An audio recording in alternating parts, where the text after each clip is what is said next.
Well, welcome everybody to town meeting. As some of you know, I usually try to start the night out with some sort of friendly invocation. But this year, I thought I would read to you briefly a poem about self-determination, which is really what tonight's about. You, the body, deciding where the night takes us.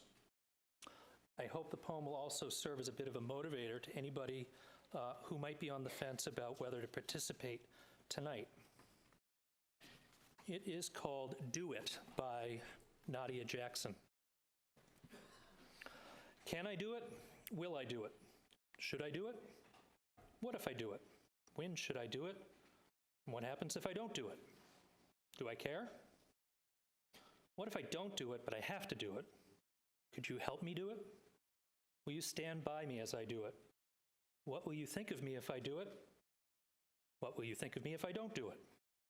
Do I care? Could I really do it? I guess the only way to know is just to do it. I really have to do it, so I'll just do it.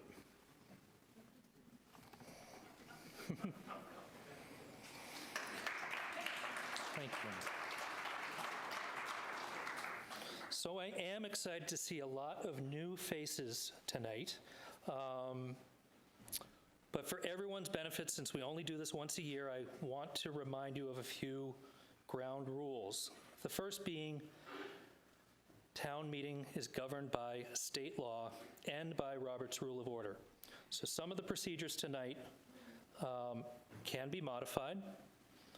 2/3 vote under Robert's Rule or unanimous consent. Other aspects cannot because they're state laws. And I'll direct your attention to page 5 for some of the rules and procedures. You are allowed 2 opportunities to speak on any article.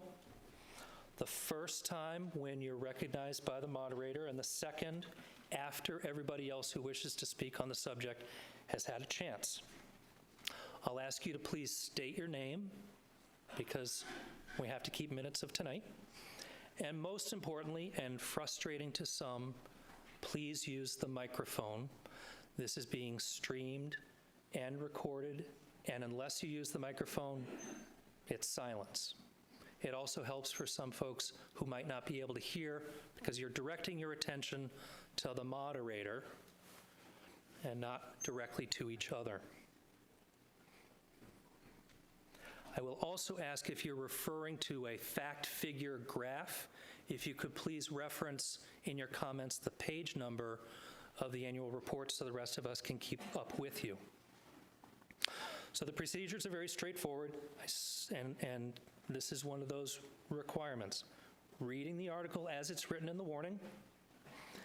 I'll ask for a motion and a second, and then I have to read it again. It's at that point that discussion on the article can begin. You can amend an article more than once, but there can only be an amended article at one time on the floor. Debate can be cut off by a motion to call the question, but you can't just yell out, "Call the question." I have my eyes on you. You make a motion to call the question, that needs a second, 2/3 majority vote, and then the debate ends. We'll follow it with a voice vote, and if necessary, we may divide the House by having you stand, or if 7 or more of you wish to do a paper ballot, we will do that too. Anytime you have a question, anytime you have a disagreement with anything that I'm doing, the process, please call me out. I have no qualms with it. I don't profess to be the be-all, end-all expert on this. If I'm not doing it right, it needs to be done correctly, and I'd appreciate you speaking up.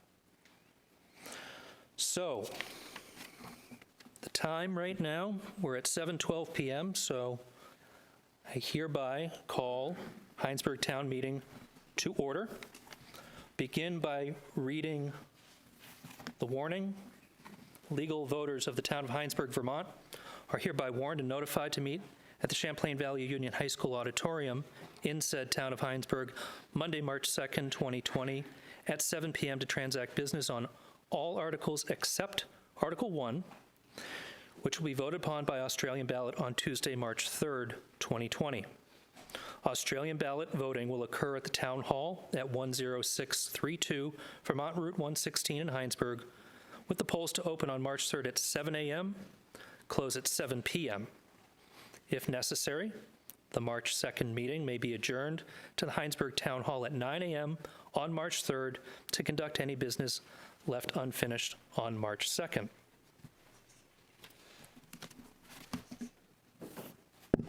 So beginning with Article 2, we'll hear the reports of the officers of the Town of Hinesburg and take action thereon. Give it to you, Phil.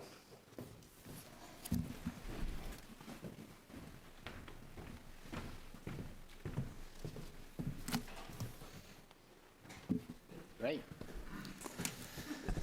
Hello and welcome to Democracy at Work. We appreciate, everybody coming and everybody weighing in on the direction, this town goes. I'd like to acknowledge the artist on our town report, Peter K.K. Williams. Beautiful visual art there. The agenda, we will, I'll just talk about the budget, very high level, because obviously we'll get into it. Honor a couple of important employees and volunteers who have reached the milestones. Just talk about a couple of brief highlights that the Select Board has been working on. Talk about some changes or some challenges for the town. And a little example of climate change here in Hinesburg. I'd like to acknowledge the Select Board members, Tom, Marilee, and Aaron. Jeff, unfortunately, had a family issue, so he's not here, but obviously helped us work on this budget. And I'd like to give special recognition to Aaron, our vice chair. This is his last meeting, and I can say he's been a great assistant to me. Whether it's kicking me under the table to remind me to say something, or maybe a call before a meeting to discuss things to make sure things go well and that I don't miss anything. So what I will miss is his assistance. So thank you, Aaron.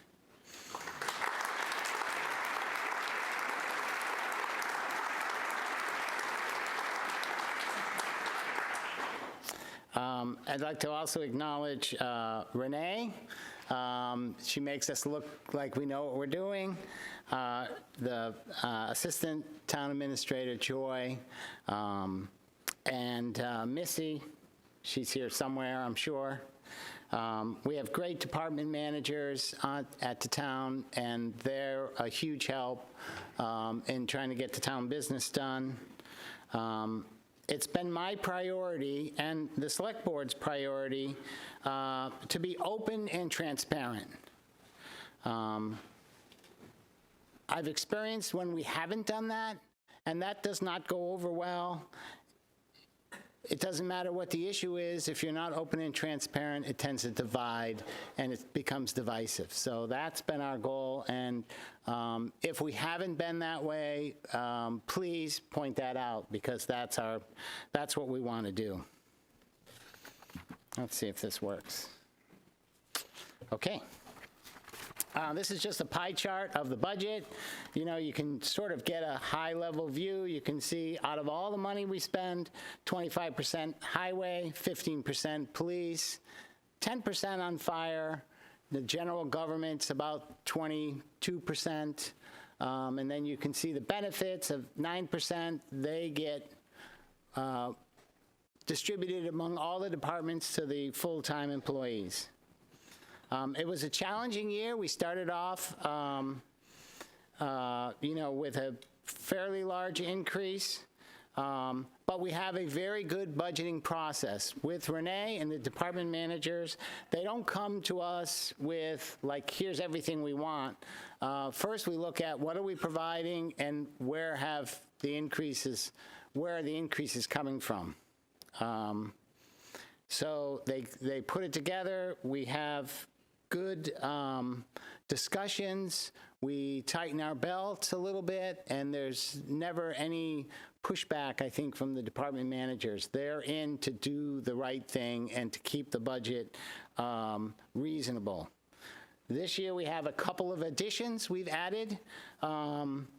A full-time EMT employee in the fire department, that's an addition.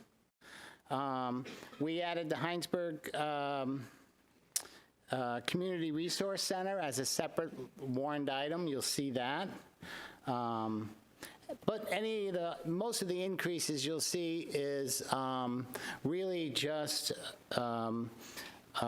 increases in costs, such as the health benefits have gone up, like they've gone up for everybody. We did increase a little bit for some maintenance and for taking care of some of the stuff we already have. We budgeted for a 2% pay increase for the employees. Every year I've been here, it's been 3%. This year we left it at 2% because we're looking at those health benefits and the cost of those.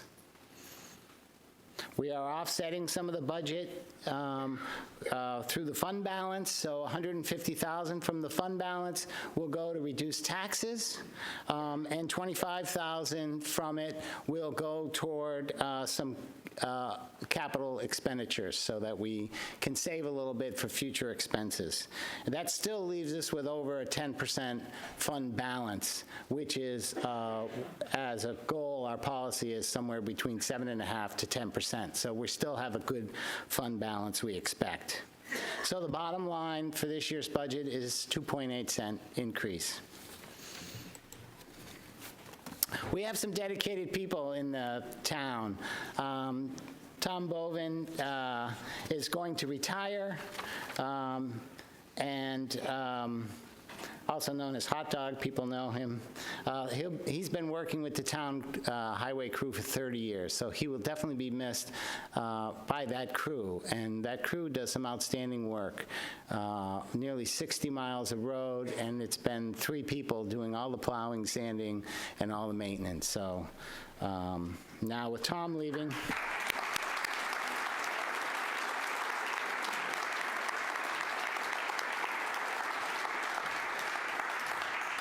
thanks. Cheryl Hubbard is retiring this year, and I won't give the number of years she's been working there, but let's say it's over 20.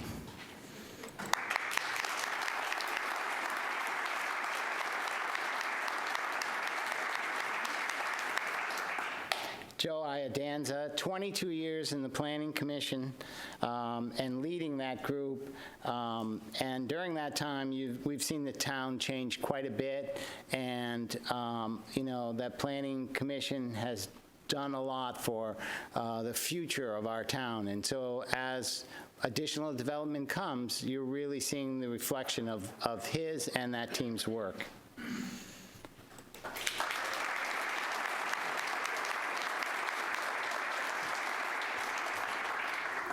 Lenore Budd, 12 years on the Trails Committee, and in the last 12 years, we've gone from just a few trails to a real network of trails and a whole future of trails throughout the town. I know nearly everybody gets out there and uses them. It's a great resource. It helps link our community, the outskirts, to the town. So that committee's done great work, and Lenore has done a great job leading it.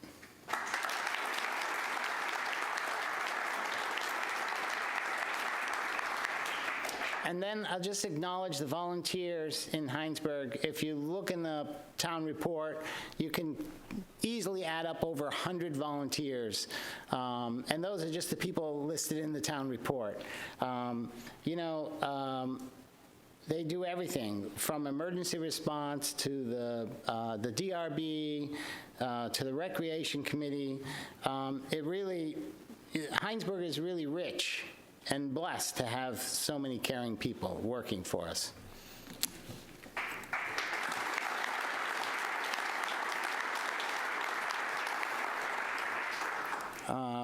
I think I had a similar slide last year, but this year, again, acknowledging our fire and first response group. First of all, they got the Vermont First Responders of the Year, so that's the entire state, recognizing our town and our first responders. So thank you very much for that.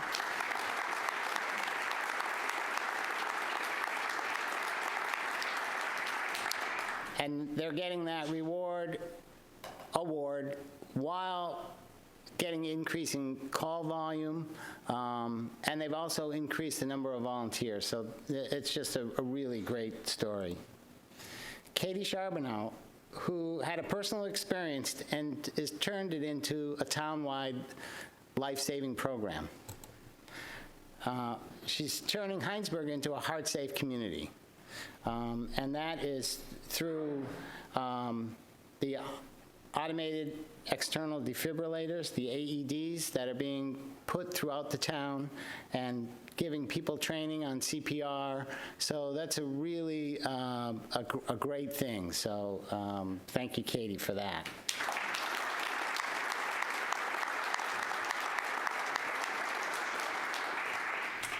Al Barber, 40 years as fire service to Hinesburg, and then an additional 10 years somewhere else.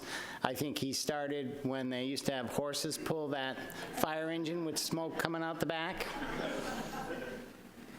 20 years as our fire chief. So thank you, Al.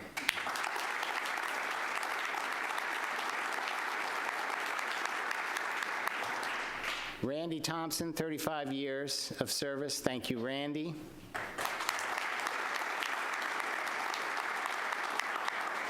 And I got some of this information from somebody that now I realize I shouldn't trust because he didn't say anything about himself, but Dave Esty, 35 years.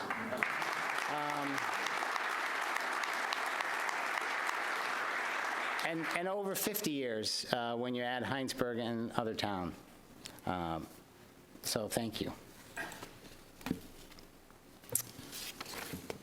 Highlights. So we've had a number of them, but the key ones that I thought, number one, the drop-off center's coming back. The construction has started, and this spring we expect it'll be here. And I joke with it, it took a lot of work. Thank you, Renee, and everybody who worked hard to get this done. It wasn't an easy thing. But there's one thing about this is it's rare in any town or in Hinesburg when you get 100% of the people behind something. And I've never heard anybody say they didn't want the drop-off center coming back. No one said, I just love to drive to Williston or South Burlington. So that's great. We did hire a new police chief, Anthony Cambridge. It was a big process. It was a challenge that I had last year that we get this done. We had a diverse cross-functional committee, and in the end, unanimous agreement that Anthony was the best choice, not only by the committee and by the select board. We did, there we go.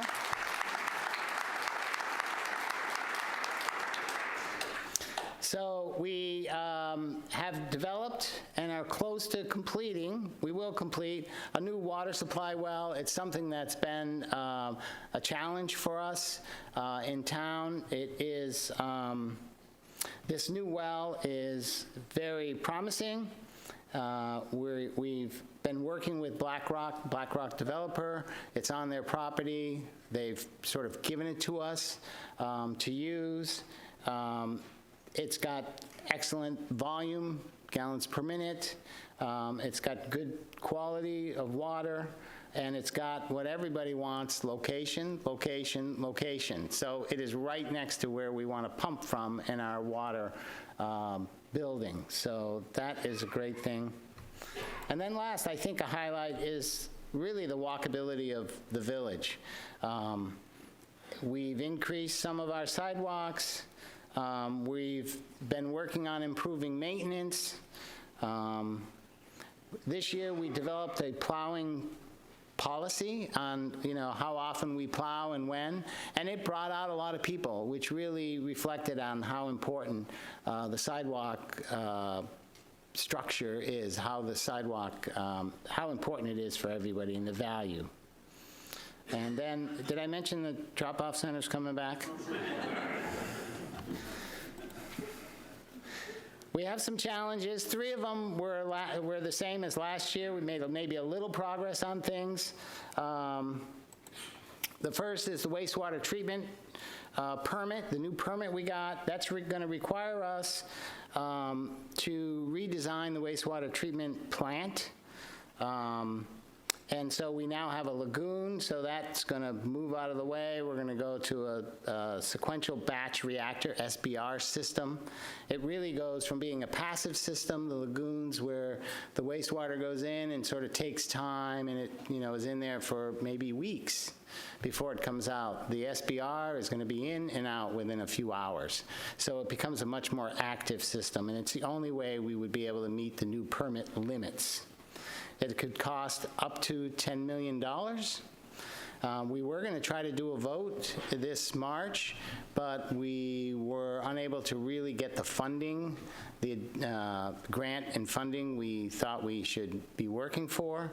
So we're pushing it out to November, and the state's allowing us to do that.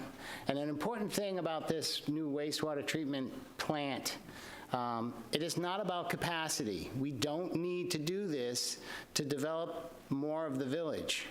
So we have plenty of capacity. It's to meet the new permit limits. The next one is the ambulance transport. This is a big decision. Last year, we said we need to do something. I think we made a little progress. We learned an awful lot about ambulance transport, and there's more about it later tonight. The water expansion, we just talked about the new well. We're going to need to bring that online. There'll be some costs associated with it, but it's needed to do development, any more development. So we're at our limit. We've allocated everything we have. We've squeezed it as much as we can. We may be able to squeeze a little bit more, but we're at the limits right now. And we believe with the additional development that's planned, it really right-sizes our village. We do have allocation and impact fees, and we're looking at impact fees more, so the new development can help us pay for some of these additional things. And now we are beginning, I think you're starting to see more village development, and we're in that permitting process. So that is to help meet our town goals. We will be squeezing our town services a little bit as we bring these online. And in the end, whether we develop or not, I think is going to be more about the economy, the country's economy, and where that is. If it continues to be very good, I think the development will keep going. If all of a sudden it tanks, probably some of the development will slow down. So tonight we're going to be talking about the ambulance transport. So we have a couple warned items. Article 10 has this $94,000. Just to be clear, that's to allow the select board to hire transport services. We've had some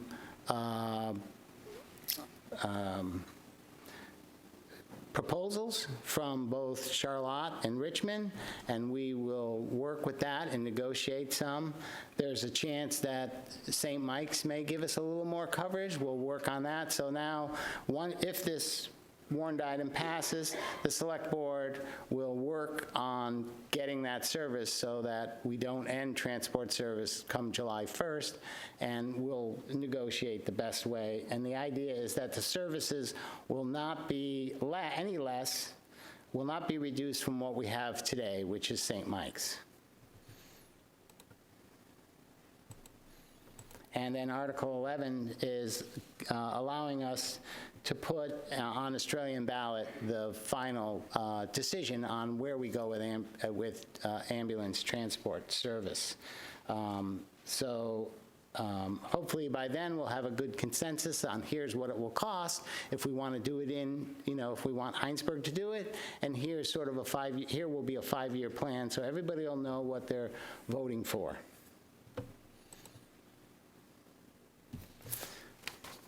So this is a picture from behind the town hall. This is the Halloween storm. You can see the water going across Charlotte Road. And it's really a realization that, climate change is here, storm events are coming, and we really need to plan. And as we move forward, hoping the select board and the town begins to think about what we need to do. Not only plan for storm events, really taking carbon reduction seriously. Here's a picture of near the new town garage, and it's a project that was done, the Beecher Brook Floodplain Restoration Grant. It was a Lewis Creek Association project using grant money, and it's really a great example of how volunteer organizations can help and really impact our town quite a bit. So it doesn't look like much, but it's a restoration of what the brook was rather than just a channel, and will mitigate storm. It gives us resilience for storm events, protects the waterways, and improves the quality going into Lake Champlain, the water quality. So I'd like to thank all the dedicated town employees for getting the work of the town, the business, getting that done. All the volunteers who really help with the quality of life in Hinesburg, the emergency response folks and police for protecting us. And again, the board appreciates everyone's input and opinions. We appreciate respectful dialogue that we've had at our meetings. Sometimes they're contentious, but they've been respectful. And always let us know how we can improve. So we're going to move on to town meeting. We'll make some important decisions. We'll decide on money and taxes and confirm where this town is going. But I think the select board, says every once in a while we do have to have some fun. And I thought something was going to happen there. Let me go back. Okay. Oh. There we go.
All right. That should be all right. It's funny you did that, Phil. About 2 weeks ago, I had an anxiety dream. Did you? That would happen? So I was in the 3rd floor of Town Hall with a couple of my clients, and I looked down at my computer and I realized it's 7:25, and I'm late for town meeting. So I run down the staircase at Town Hall and somehow instantly get to this door, swing open the door, And two of my friends, Kyle Bostwick and Rodney Putnam, have all of you on your feet dancing, and Kyle's shooting Hinesburg T-shirts out of a T-shirt cannon. And I was like, oh, geez, well, we can't not have that kind of fun. Right, and right. You That's fulfilled right. it. You So- fulfilled it. Thank you. All right, sure.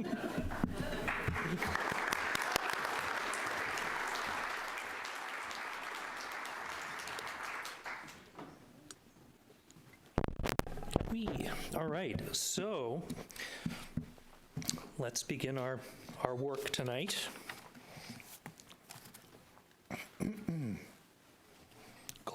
Glasses required.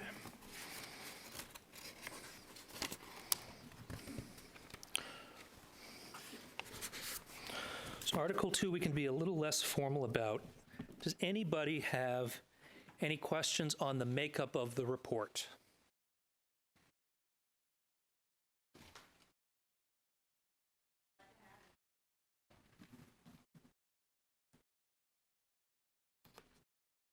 All right, no questions? So you're, oh, okay. Now, reminder about the microphone. George, Dan. Yes, George. Tom, can you get George the microphone, please? Or Renee? George Dameron.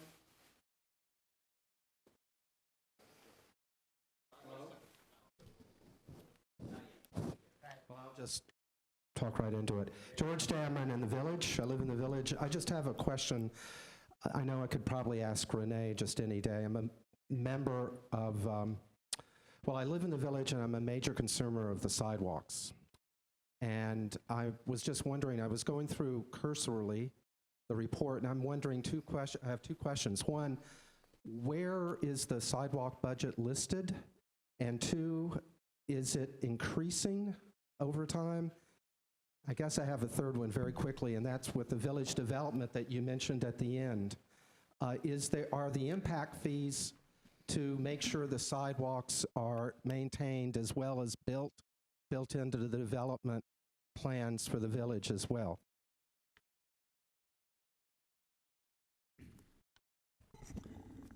I'll let Renee pull up the where in the budget it is. I think this year we did have a report from an engineer who gave us a plan on how to maintain and where in the sidewalk structures that we needed to do some work.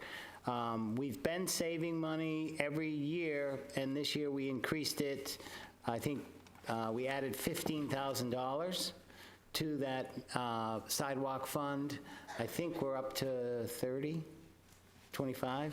Yeah, so we added it as far as fund balance. They utilized an additional $15,000 on top of the $10,000 that they'd already budgeted. So we have $25,000 that will be available as of July 1st to add to a capital fund for sidewalk repair and maintenance. Please speak into the microphone. Did you hear that? So we added $25,000 for FY21 to add into the capital fund for sidewalk repair and maintenance. And as far as impact fees, there's not a specific impact fee right now for sidewalks, but that's one of the things we're looking at. Certainly, the developers need to they need to put the sidewalks in as part of the development. It may be a difficult thing to get impact fees for unless we identify specifically capital purchases, which could be maybe a sidewalk plow.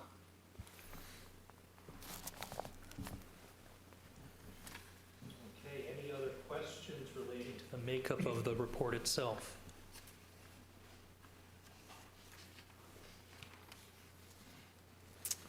All right, not seeing any others. I'll ask all those in favor of the report as printed, say aye. Aye. Any opposed? Okay, the ayes have it. Report's accepted as printed.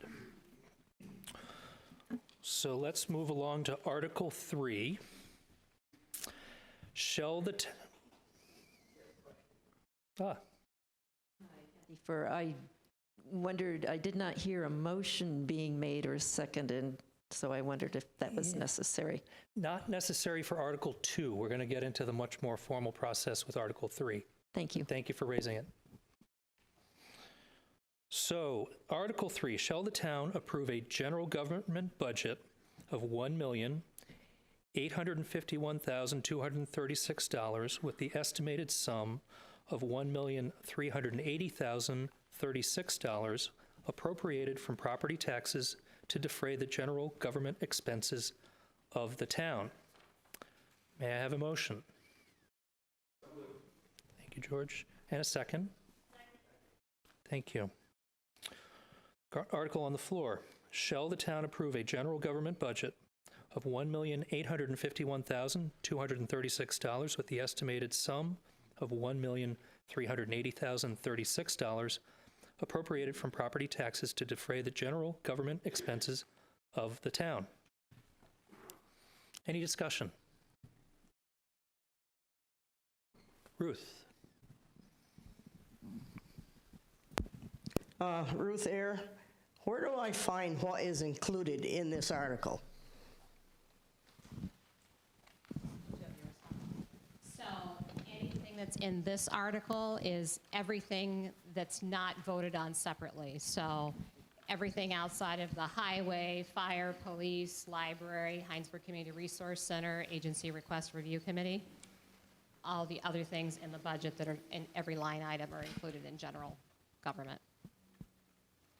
So if you go to page 13, and correct me again, Renee, if I'm wrong, Select Board, Town Administrator, Board of Civil Authority, Elections. On the next page, Clerk Treasurer, Delinquent Tax, Planning and Zoning, Assessor, Buildings and Facilities, and that might be about it.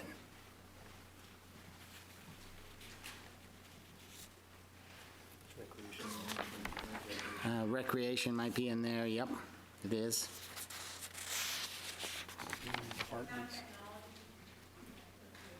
Yeah, so if you look on page 10 at the top,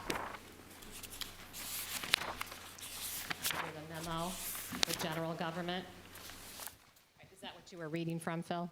No, I was just going through the budget, but So, yep. Select Board, Town Administrator, Clerk Treasurer, BCA, Elections, Planning and Zoning, Assessor, Recreation, Buildings and Facilities, Technology, Public Health, Dog Control, Cemetery, Conservation Commission, and Hinesburg Preservation Fund.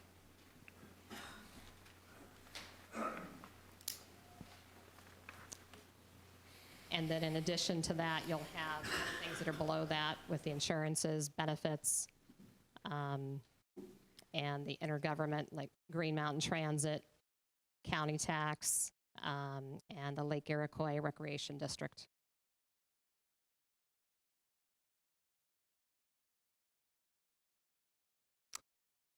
Any other discussion on Article 3? Bill? Bill Baker. I don't know if this is the time to discuss this, but I think the town needs to start having discussion about whether voting the budget from the floor is the best way for democracy to work in a town like this. I was on the school board when we moved from voting the budget through in a meeting like this to an Australian ballot. And the board sort of initiated that because we felt like we weren't having the best representation. And what do we got? How many people here? 300 people? 245 people deciding on a budget in a town of 4,500 people? I mean, it's about equity, access, and democracy. I know we can't do it this year, but I guess I'd be interested to know how we make that happen and if people want to make it happen. But I just get very concerned when 250 people are making all these decisions for the town at whole. And not everyone can make it. They have children, they work, old people, young people. It just seems unfair to me.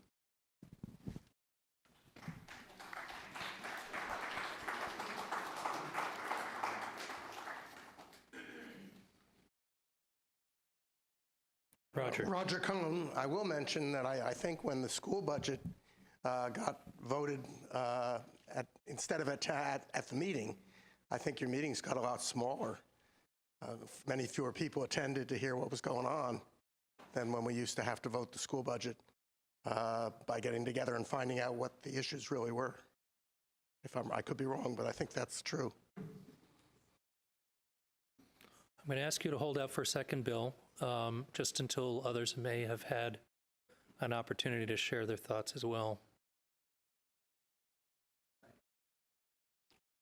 Yes, Phil. So, as long as I've been on the board, there's never, as far as I know, never been anybody who's come to a board meeting or written a letter saying, you know, we'd like to pursue this. If that's what some people would like to pursue, the board could certainly take that question up. But as of, I don't think anybody's ever brought it up, and so the board has never moved forward with that, so.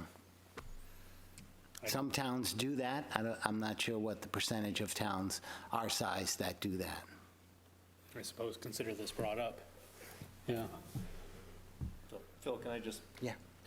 I think I'd like to discuss this further, but I think we should get through this article and move on and add it to Other business. other business at the end of the meeting. All right. This is certainly something Bill will have an opportunity to raise later on in the night under other business. The question before you at the moment is the article itself and whether anybody has any further discussion about this particular subject matter, the amount, what is included in the request. Norm.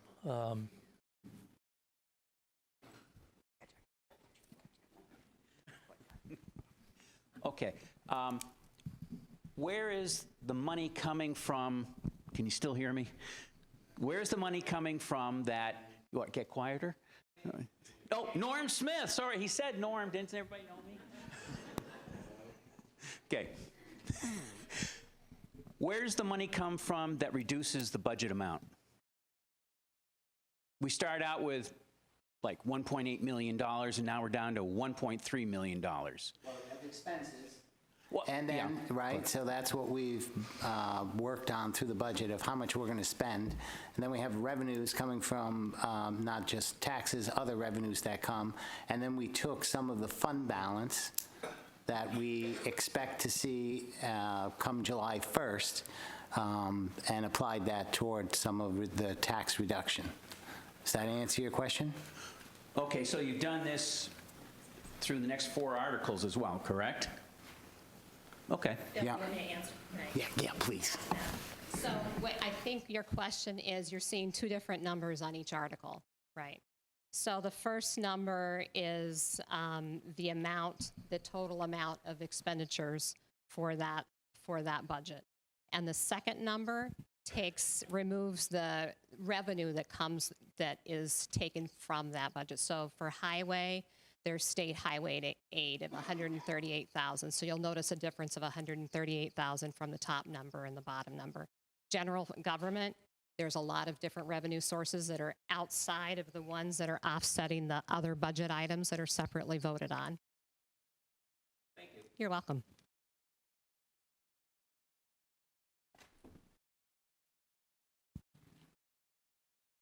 I see a hand up, but it's dark back there, so I can't make out who it might be. Is that Andrea? Andrea Morganti. I just wanted to follow up. I don't see the sidewalks in the buildings and facilities budget. You're right, they're in the capital.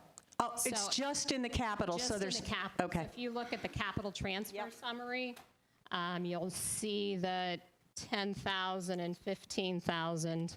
Just find a page here. On page 27, that's a summary of all of the transfers or other sources of funds that are going to go into the capital items from all the various budgets.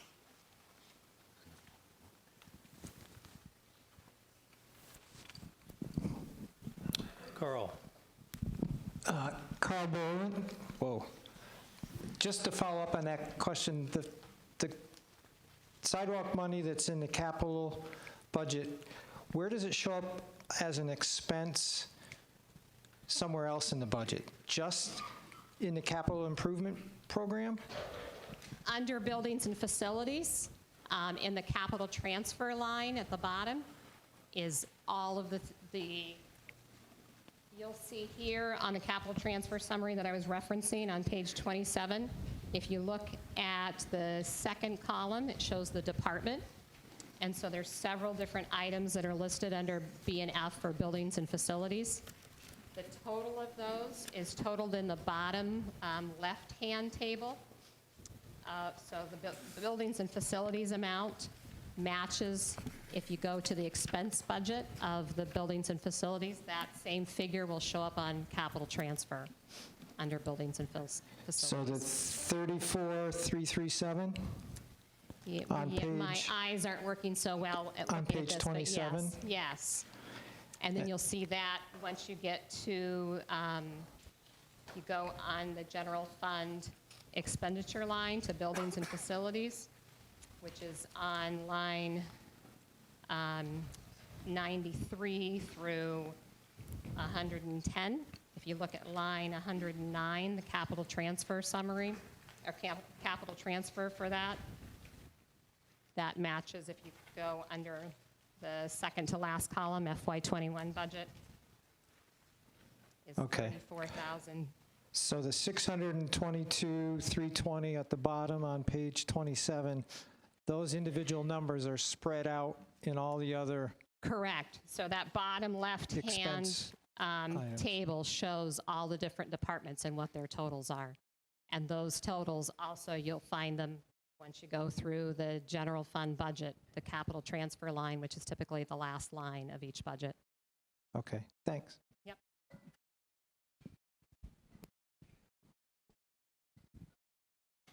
Sam. Sam Hemingway. This is a small matter, perhaps, but I noticed we're going to be spending more on elections, and given the stuff in the news about the integrity of elections, is that why we're spending more, or is there some new expense? Missy, do you want to take that one? No, it's Missy Ross. It's actually just because every other year that budget fluctuates up and down depending on whether it's a federal election year or not.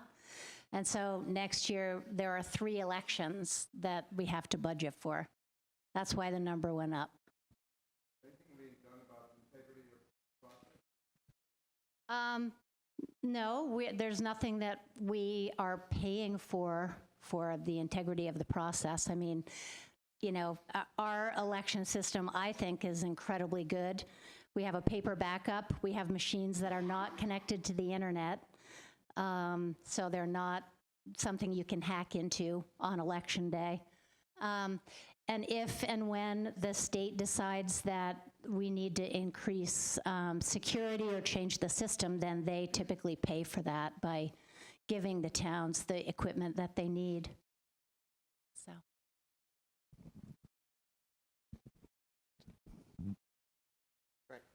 Yes, just looking across for anybody else that might have a comment, but back to Roger. Sorry. Just Roger Cohn, since we've been talking about sidewalks, are there plans in the near future to improve the old sidewalks, repair the old sidewalks, and when?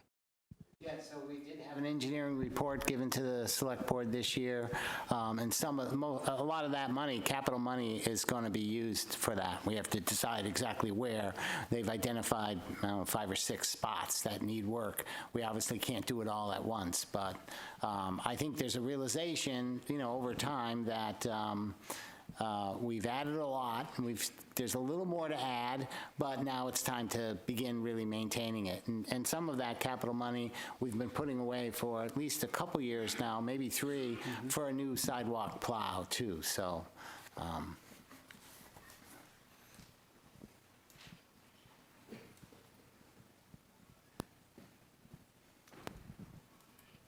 Mohammed Ibrahim. In the slides, there was a mention about preparing for more frequent storms and climate change and the effects of climate change. Could you mention some concrete policies that that are in place or planning to be put in place to confront climate change and the more frequent storms in response to it? I do want to make a brief comment. It seems like as good a time as any. These are Robert's rules, and I don't want to go reading every one, but the big overarching concept around discussion on a warrant article is germaneness. Anything that is relevant to the topic at hand is subject to discussion. So some of the questions pertaining to where do I find the sidewalk budget, where is the dollar amount shown for insurances, those are questions that are germane and relevant to the topic at hand. Questions perhaps about going further afield of Australian ballot or policies that the select board might have, those are matters that we should be saving for the final article, which is other subjects.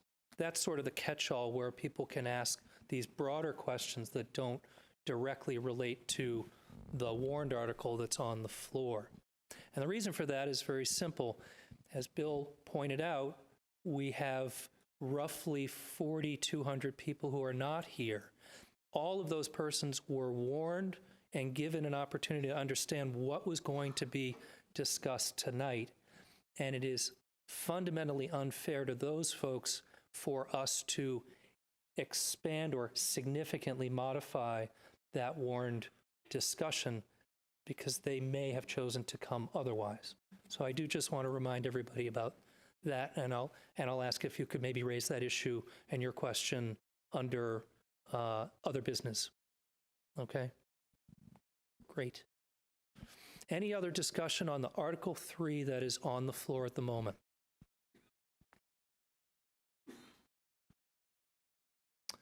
Yes, George. I guess what I'd like to do, with all due respect to the moderator, is just rephrase this perhaps and ask if there are any budgetary increases in the budget anywhere in the warning that reflects some decisions to initiate policies associated with preventing undue damage from climate change. I think acceptable? I think that's perfectly appropriate. Thank you, George. So I think and that's an excellent question. Thanks for bringing it up. I think, hopefully I didn't say, we're doing a lot. I think in my presentation is we need to start doing some of this stuff. I think the Energy Committee, there's a little bit of money to study becoming more efficient, looking at opportunities for solar. I think our road folks have been looking at improving the way the dirt roads are maintained for stormwater. We're going to have to do more work for stormwater.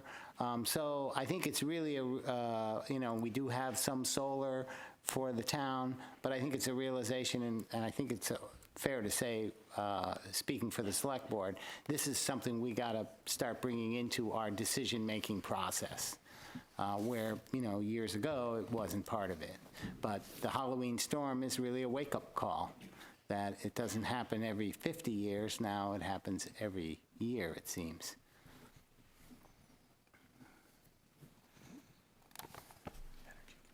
Richard, yes. Hi, Richard Watts.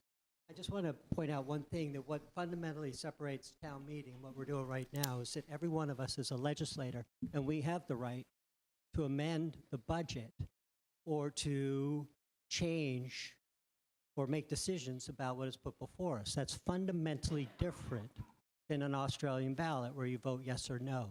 So I would hope the moderator would consider as much as possible that each of us here right now is actually a legislator, and we do have the right to raise the issues that we want to raise or debate the issues that we want to raise. That's what separates town meeting from Australian ballot, which completely undercuts town meeting. So sorry for that little diversion, but I just wanted to point that out. As we walk into this room, we are all legislators, and we actually have the authority to make decisions as a group here, unlike Australian ballot.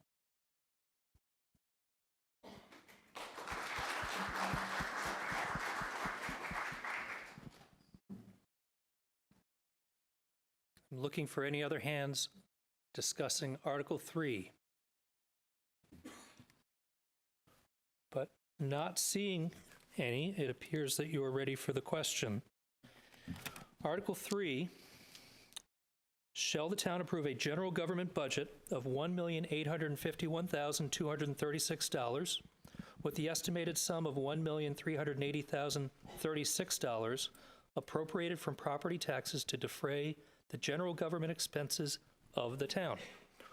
All of those in favor, please say aye. Aye. Any opposed? Not hearing any opposed, the ayes carry the motion, and Article 3 passes. Moving on to Article 4. Shall the town approve a highway department budget of $1,041,884 with the estimated sum of $903,884 appropriated from property taxes to defray the highway expenditures of the town? May I have a motion? Thank you. And a second? Thank you. Article 4. Shall the town approve a highway department budget of $1,041,884 with the estimated sum of $903,884 appropriated from property taxes to defray the highway expenditures of the town? Any discussion on Article 4?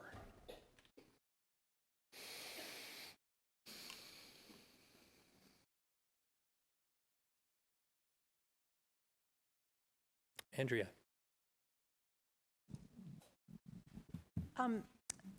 Andrea Morganti. I'd like to ask the select board or Mike Anthony, if he's here, to explain a little bit about what the road crew and the select board are doing in terms of addressing the stormwater and the permits that we now have to obtain from the state, the municipal general roads permit, and the importance of doing that work, and some new ways in which the highway department is really doing a good job of taking care of our roads.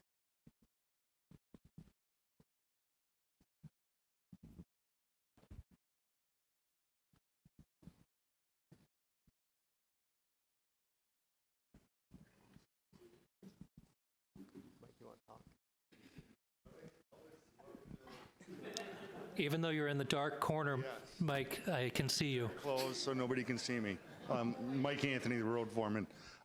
The general roads permit is making us on our steep hills, a lot of ditching, rip-wrapping, but we're able to get grants for them. And working with the Chittenden County Regional Planning, they're applying for the grants for us with grant and aids, the Better Roads program. So we've obtained quite a bit of money to do the work. But some of the work is going to be repetitive. We're going to be continuing to doing. We got 20 years to do it now, and then we'll have to start a whole new plan all over again and redo it. But some of this work is only going to last 4 or 5 years. And what we've done so far with the rip wrapping and stuff, we're reusing that material in our regular road gravel. We have it crushed, but still it's a very big expense to replace it. So it's a lot of work, a lot of time, and a lot of money. But we're working on it, and with the grants, they help. So I don't know what else you want. Okay.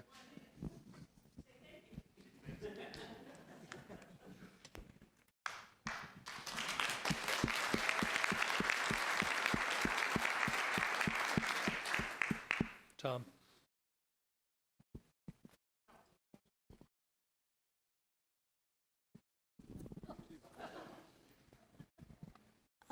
Kim Coates. I was wondering if part of that budget money is going to go for in front of my house to reduce the hill that the town has made in front of my house that makes the stormwater go down into my garage. When we were kids, we would have 2 steps of concrete to get down into the road. Now you almost need 6 steps to get into the road from my lawn. And I'd really like to know when that's going to get fixed.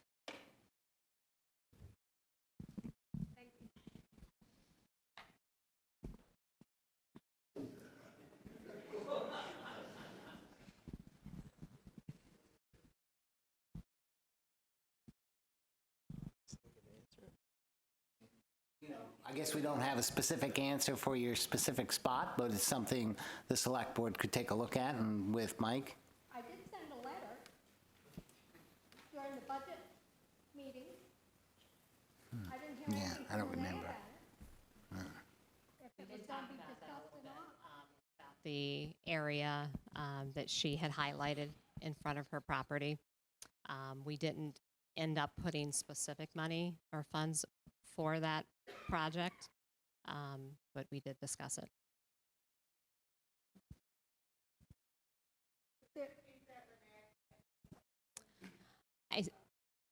We did. Yep. Yeah, we did talk about that, and we discussed it. The board didn't set aside specific funds for that area. I think there's, I think the root of the problem goes back many years. So I think there's more work to be done, or, you know, discussions.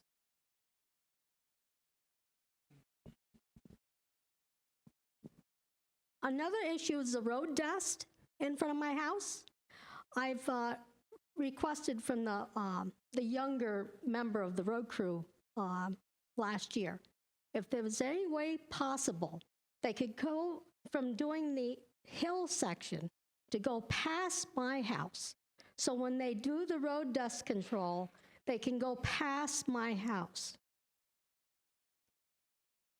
And he said, well, that would require them backing up.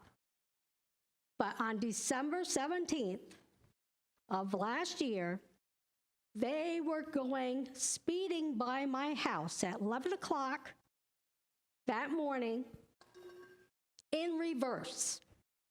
Now, if they can do that, why can't they do that when I would like it done when they do the plowing, the scraping of the hill?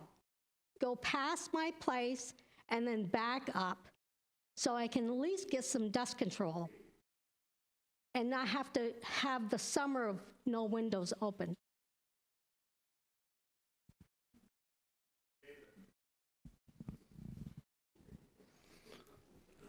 All right.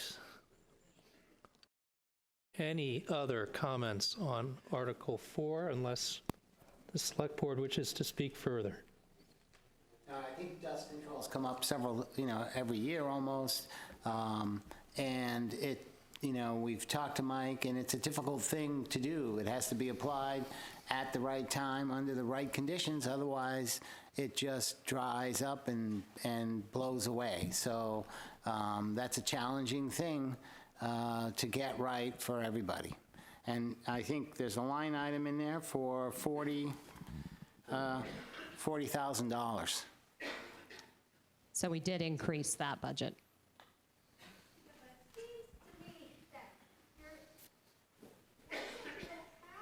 1 second, please. 1 second, please.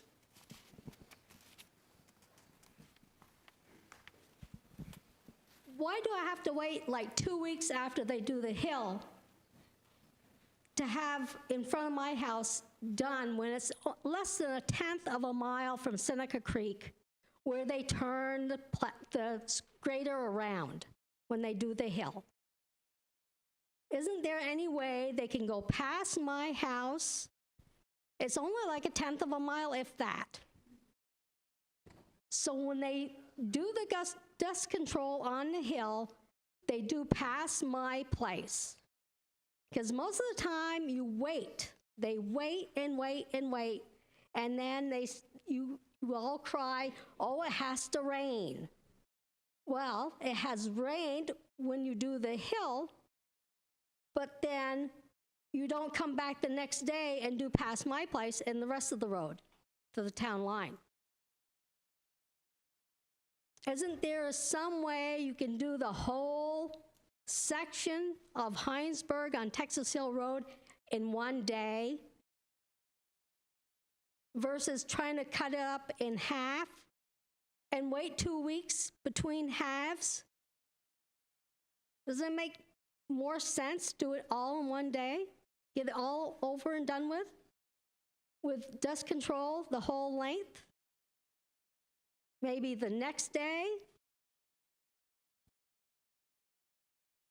It just seems like a no-brainer that it would save. Well, if we pay our crew to do a job, we give them 25% of the budget to get it done.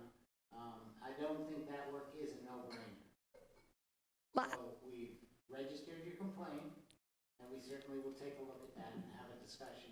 Okay, so I guess I'll be complaining every year. Okay. Anyone else wish to raise an issue on Article 4?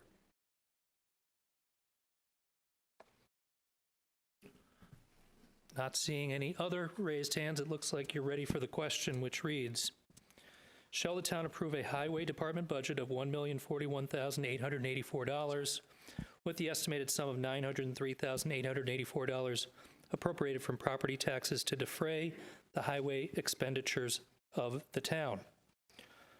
All in favor of Article 4, please say aye. Aye. Any opposed? Not hearing any opposed, Article 4 passes.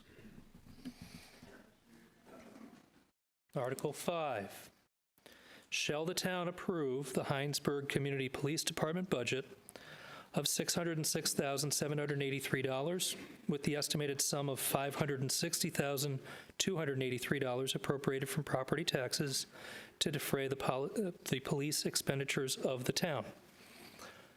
May I have a motion? Thank you. And a second? Article on the floor reads, shall the town approve the Hinesburg Community Police Department budget of $606,783 with the estimated sum of $560,283 appropriated from property taxes to defray the police expenditures of the town?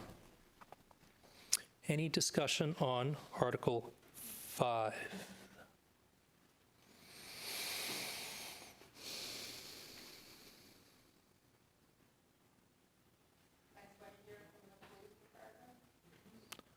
I see several from the police department. I don't know if there's any question on the floor for them to answer. Carl.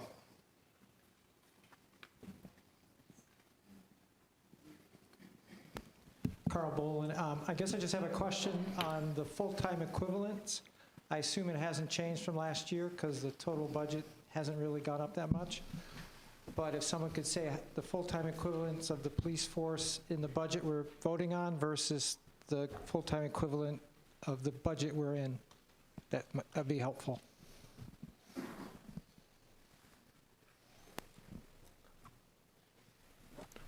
Does the select board wish to raise that?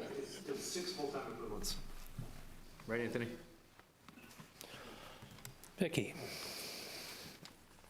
Tom, can you bring the microphone please down?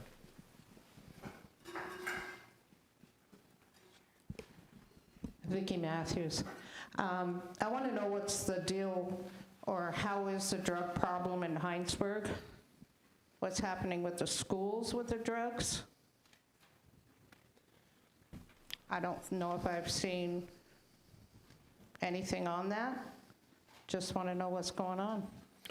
So Vicki, let me ask you this, to try to keep in terms of consistency. Am I hearing that your question relates to whether the budget reflects any efforts on the part of the community police to address Absolutely. drugs? Thank you. 100% right. I don't know if anybody from the department wishes to address that, or if the select board would prefer Chief.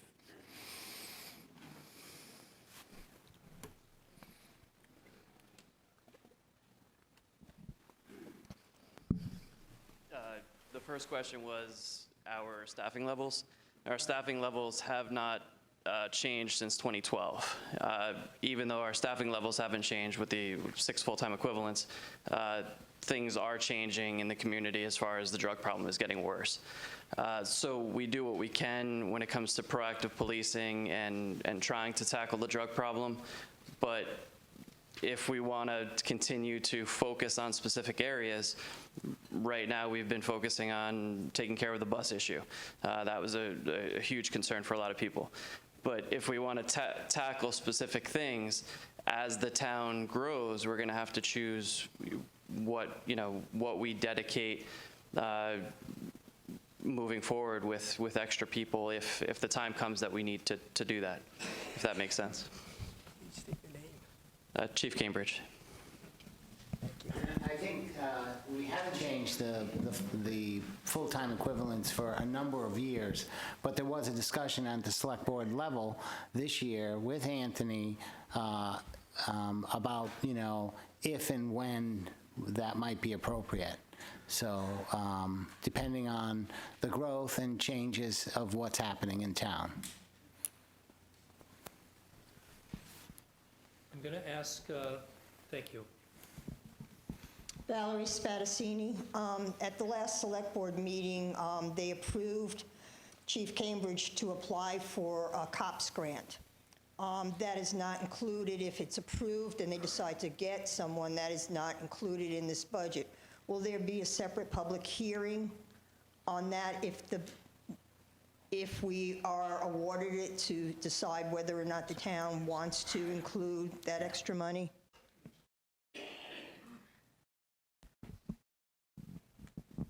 So that did come up at our last meeting, and it wasn't 100% on the board to go forward with it, but it was voted to go forward to apply for the grant, COPS grant. There's no money in the budget to pay for it, and it would only be a portion of a person. But the thought, I think, by the board generally was, let's see what happens. And then obviously we can't do anything, or we wouldn't do anything without bringing it to the town. So there would be at least some open meetings about that. This is just something that came up really at our last meeting, after all this was done. And so the COPS grant is something that the town has seen years before, where the grant pays for basically the first 3 years up to a certain amount, and then the town would be on the hook for paying a 4th year.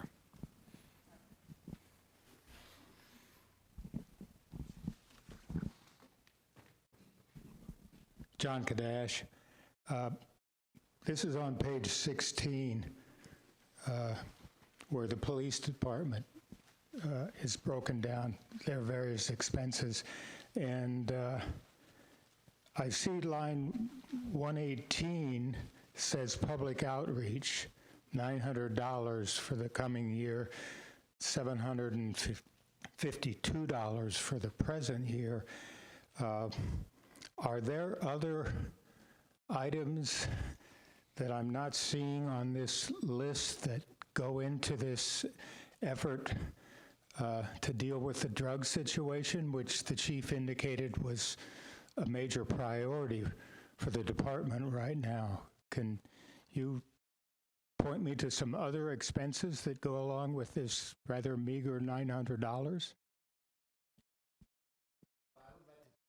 Tell us exactly what public outreach is, but I think, all of the salaries and activities, there's not a line item for any particular crime, which the drug issue would be.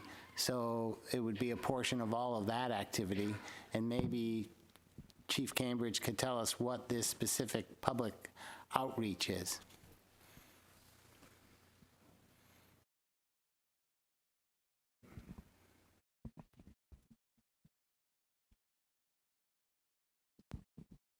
Traditionally for our department, public outreach has been things like buying pencils with Hinesburg Police Department's name on it, things that contribute to Family Fun Day.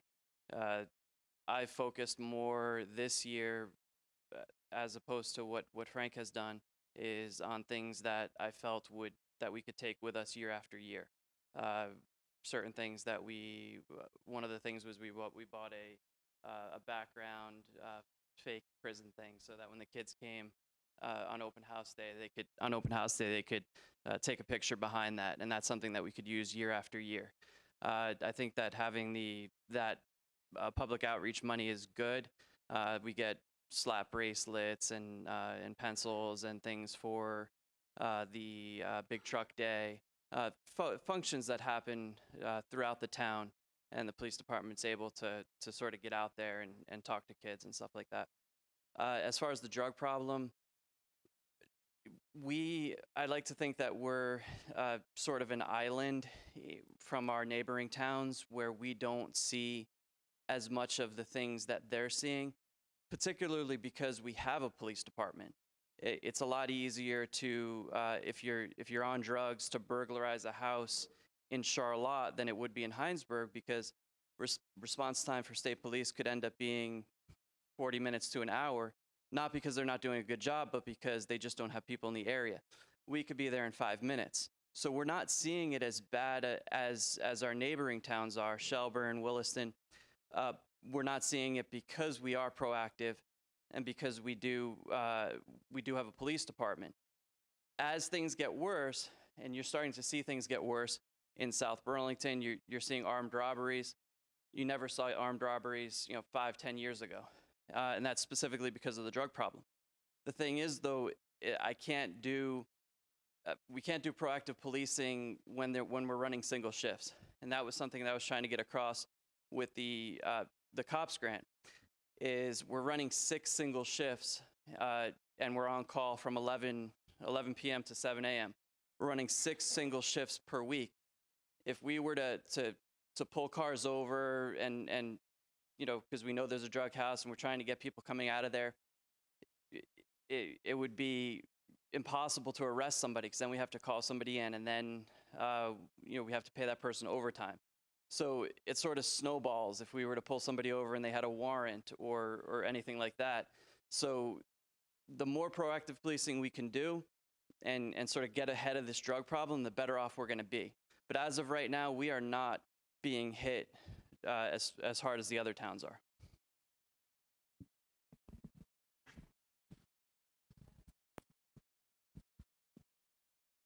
Yes, Renee, please. Hi, my name is Elizabeth Deutsch. I'm wondering, since this is a budget question, if we are talking about budgeting money for criminal justice of substance use disorder, which is a medical condition, and whether or not you are versed in harm reduction techniques as opposed to criminalizing people who are sick. And are we actually looking for money to criminalize people with an illness rather than money for treatment or other options?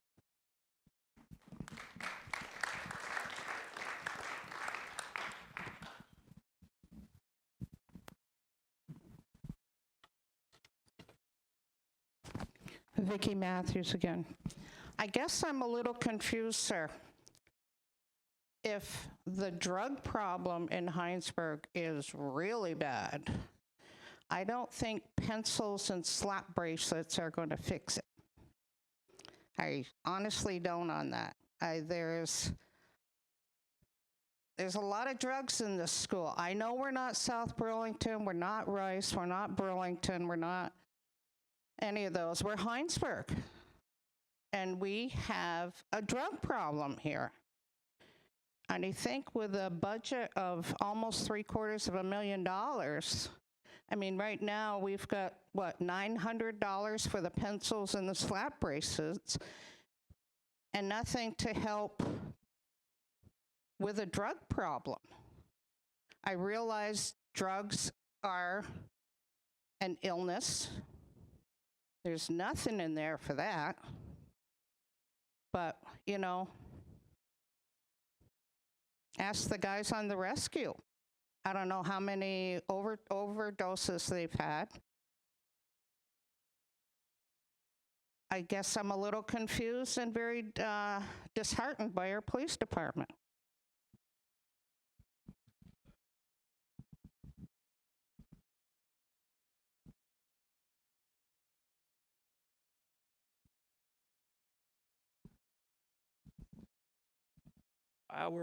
As I said before, our staffing level has not changed since 2012, and our community outreach has been the same since I've been here. So nothing has changed, but we're addressing a problem that's getting worse and worse, and we're trying to, as best we can with the resources that we have, address that problem. But the community outreach money really has nothing to do with the drug problem or addressing the drug problem. What has to do with addressing the drug problem is getting more officers on the road, making traffic stops in problems in areas that people say somebody's leaving that house and there's a drug activity. Other than that, other than getting more people out there, there's nothing more I can really do to address the drug problem specifically.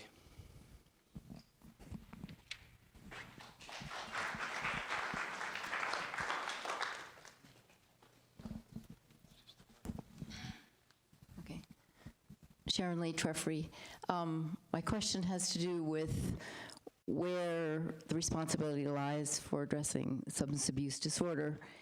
There are many places that gets addressed around social determinants of health, but specific to the police department, is there a place in the police department for restorative justice? What kinds of restorative justice programs are in place in this community? I don't really know the answer, and I don't know if it's existing in the police department or in the schools. It's certainly a place for it to be.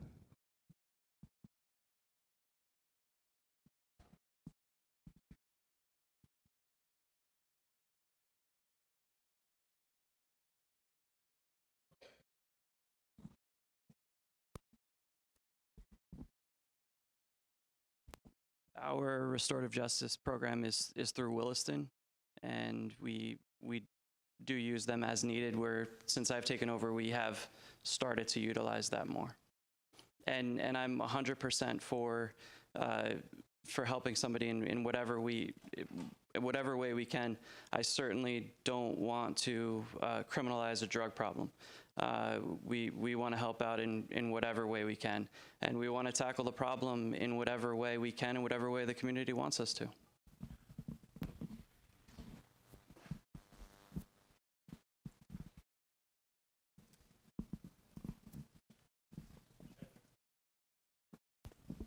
Sharon Lee Treffry.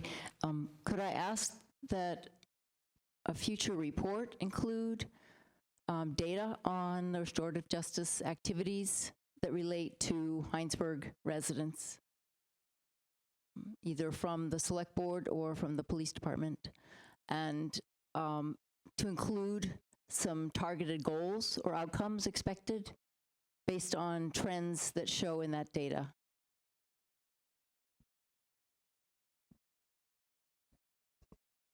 Bringing up a great topic, the issue of drugs and how we go about it. I don't think everybody here wants to put more police on it. That isn't necessarily going to improve the problem. So there's a number of places that could be looked at. I think some of it could come from the town, some from other resources. And we could certainly have a discussion with Anthony about the restorative justice and, where we can go with that. And it seems like an appropriate thing to have a little bit of focus on.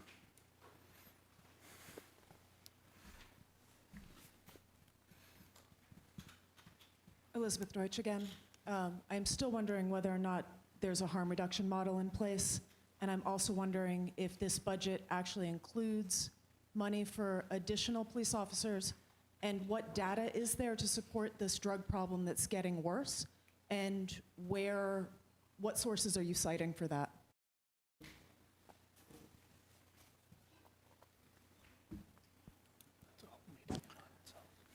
So the budget does not have any money in there for an additional police officer.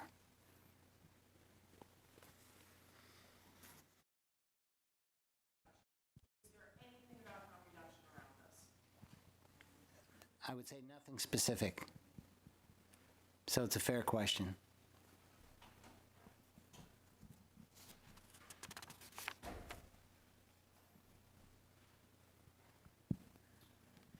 seeing any other hands raised, so it appears you're ready for the question. Hopefully they're getting their light.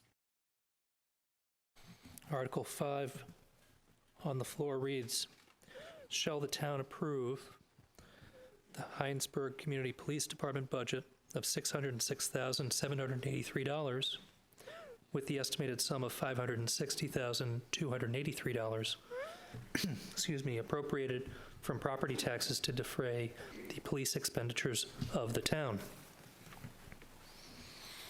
All in favor, please say aye. Aye. Any opposed, please say nay. The ayes have it, and the motion is carried. Article 5 passes, and we move on to Article 6.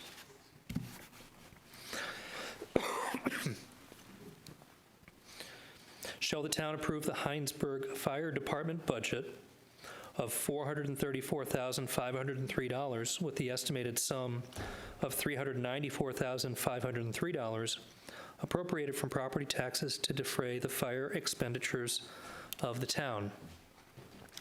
May I have a motion? Thank you. Second, thank you. Article 6, shall the town approve the Hinesburg Fire Department budget of $434,503 with the estimated sum of $394,503 appropriated from property taxes to defray the fire expenditures of the town? Any discussion on this article?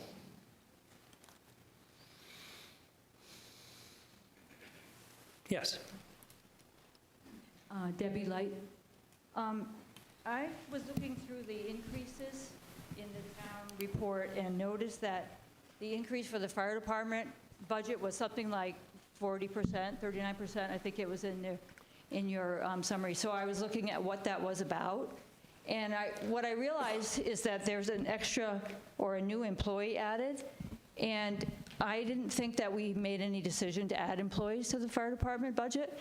So it seemed like I was concerned that perhaps this isn't something that the town has talked about or budgeted for, and is this really the place?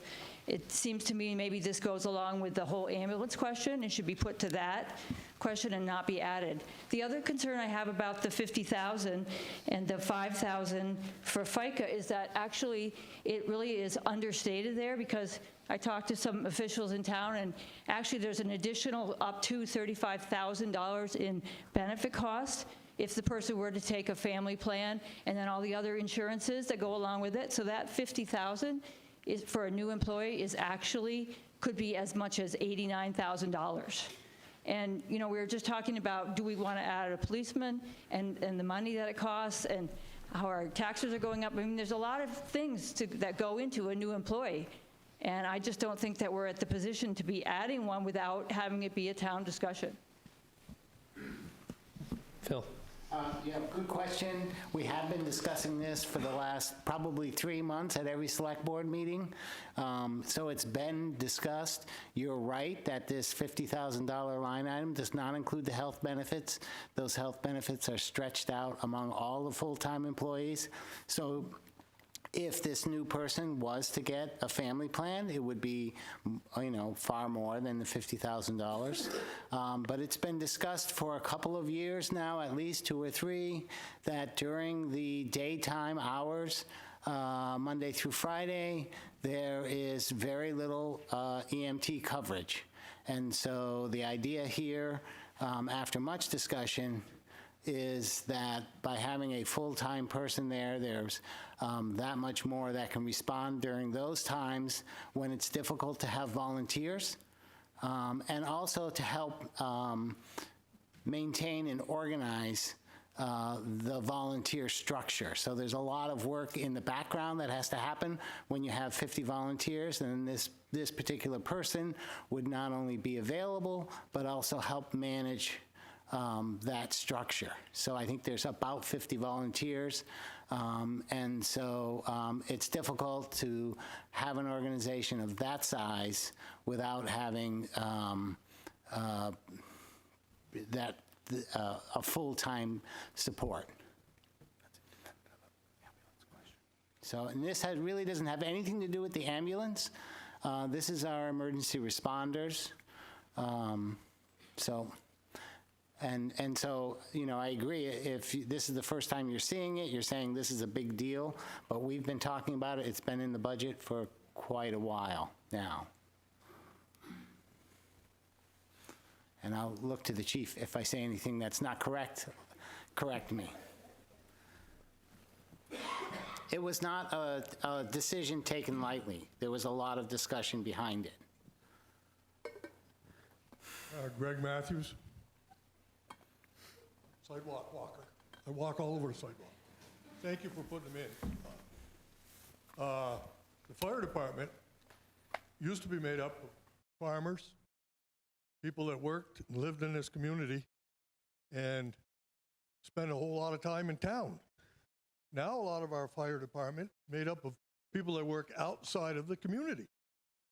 You can't expect them to give us the same service during the day that these farmers were able to give us, just coming off their tractors or coming off where they were working.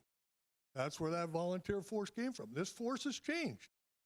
And we've got to recognize that as people that live in Hinesburg. This is a commuter community. And so these firemen are commuters. They work 30 miles away, they work 15 miles away. You can't expect them to be here during the day and work nights just so they can serve our village. That's the primary reason we need this one person during the day.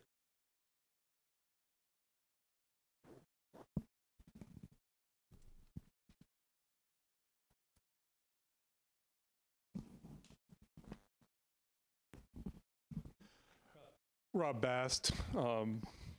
When I served on the select board, I spent some time early on looking around at the different, and all the way through that period, looking at different towns to see what their budgets were. And the fire budget for towns which had hired firemen and EMTs and everything was way, way higher than what we were paying. And it continues to be the case that our volunteers have been a tremendous asset to this town, both in terms of what they do on a day-to-day basis and in terms of the value that they provide to Hinesburg. So one of the things I've always thought we should be doing with anybody who's volunteering in Hinesburg is to provide proper support for that effort, to make sure that we maximize what they're doing and make sure that the work that they do on a day-to-day basis or on a meeting-to-meeting basis or whatever is going to have some continuity. And that's why we have town planner, that's why we have zoning officials, and that's why we have a town administrator, because when I started on this, the select board didn't even have any day-to-day continuity. So this is a really great thing to have brought up because it helps point out how much the fire department is doing for us, and the fact that they've asked for this help or figured out that this is what they need to do. I'm all for it.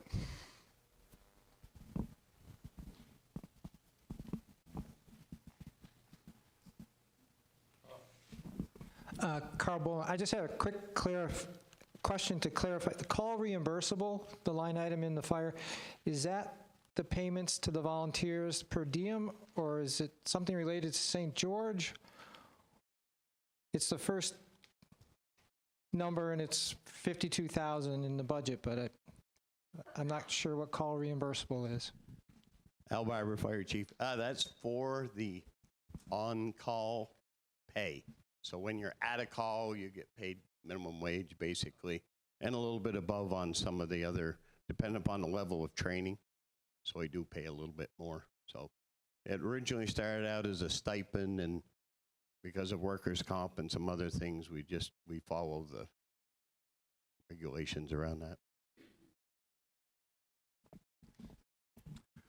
Brett Golan. Frankly, I'm really confused about what this position is really for. On one hand, we're being told this is to provide daytime coverage, okay?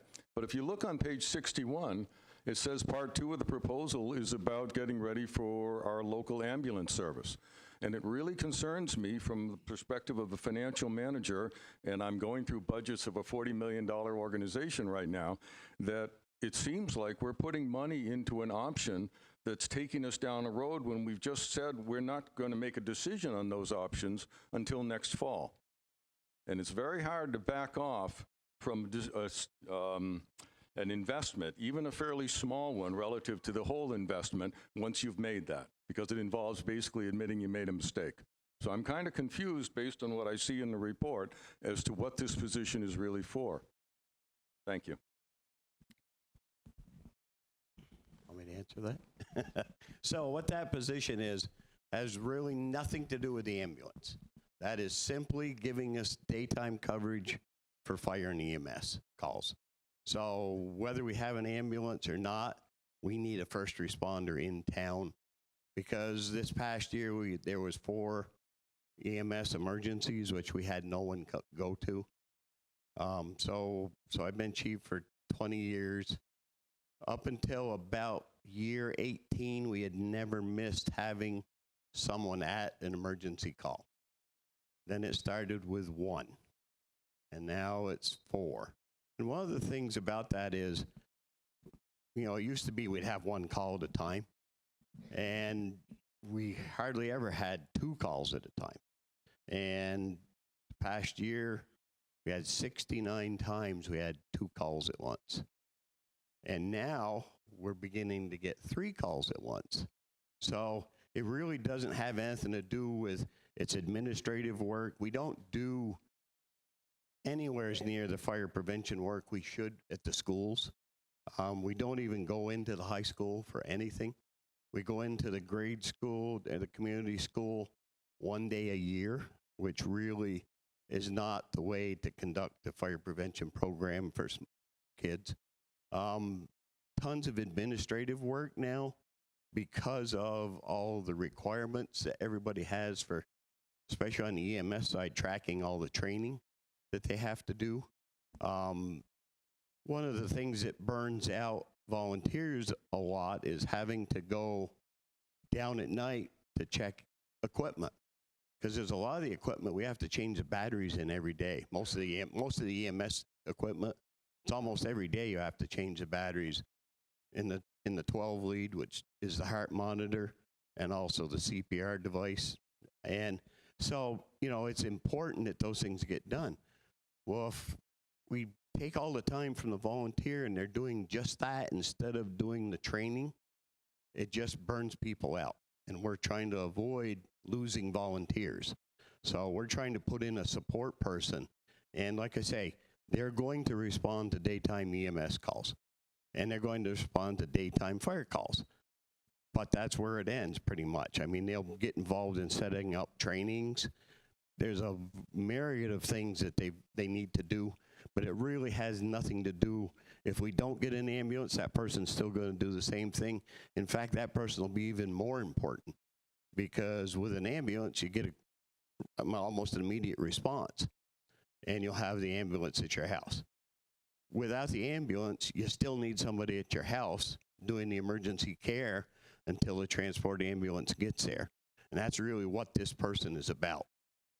You know, whether we do or whether we don't get the ambulance, this person is really separate from that. And it's really an important step for us, I think, you know, because there is so much to do that we don't get done.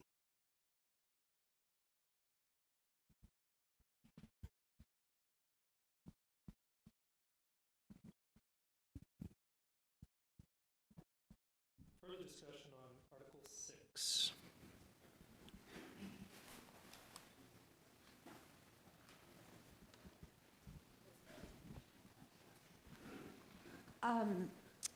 Andrea Morganti, could you define how the police department, as whether they're still trained as first responders?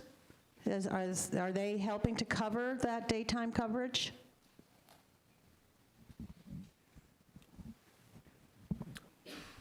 That's you, Al.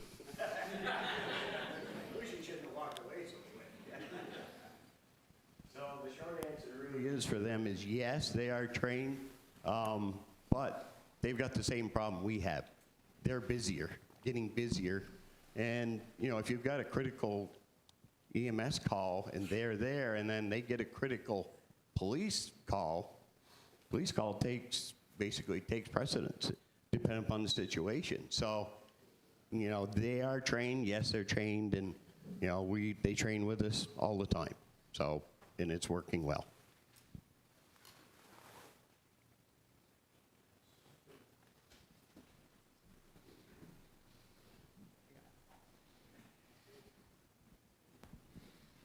This has come up a number of times from community members, is the fact that we get locked in. It doesn't matter what our level of training is, but if we arrive at a call and nobody else shows up, and there is a worst case scenario, a home invasion or a bank robbery, we're stuck there, or it's patient abandonment. And Al is right, as time goes on and we get busier, there's lots of times when we're already on a call and a med call comes in. I also, while I have the mic, I don't want to stray too far, but I just wanted to address one more time the drug issue that I have researched and looked into and been in contact with the Howard Center, and I do want to, for Hinesburg to become part of Team 2, which is community outreach, and it would cost us about $7,500 per year, but we would have a team of people that would come out, and basically if there was a problem that the person was having with mental illness or with drug addiction, that we would be able to get them help, and it wouldn't rely on the fact that they've done something wrong.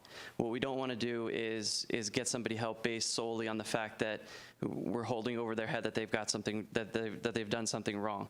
We want to get people help because it's the right thing to do, and we want to have the resources to do that. It's something that I didn't want to mention because I haven't brought it up to the select board yet, but it is something that I'm certainly thinking about and that I'd like to do, is to be able to get people that have drug addiction help, not when it comes to a criminal matter, but just simply because they need it.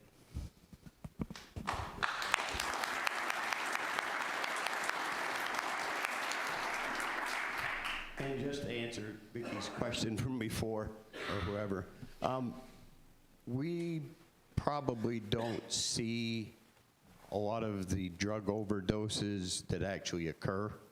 I mean, we see the bad ones. I guess that's probably the best way to put it. We see the bad ones when things are going wrong. Any guess? 6 a year, 5 a year? I mean, we don't really see a lot. Now, I'll give you kind of put it in perspective of not seeing a lot. So today we're up from July 1 to today, we're at 306 calls. So, you know, we've seen two maybe drug-related stuff. So, I mean, it's pretty small as far as when we get called. We get called, obviously, when it goes really bad, so.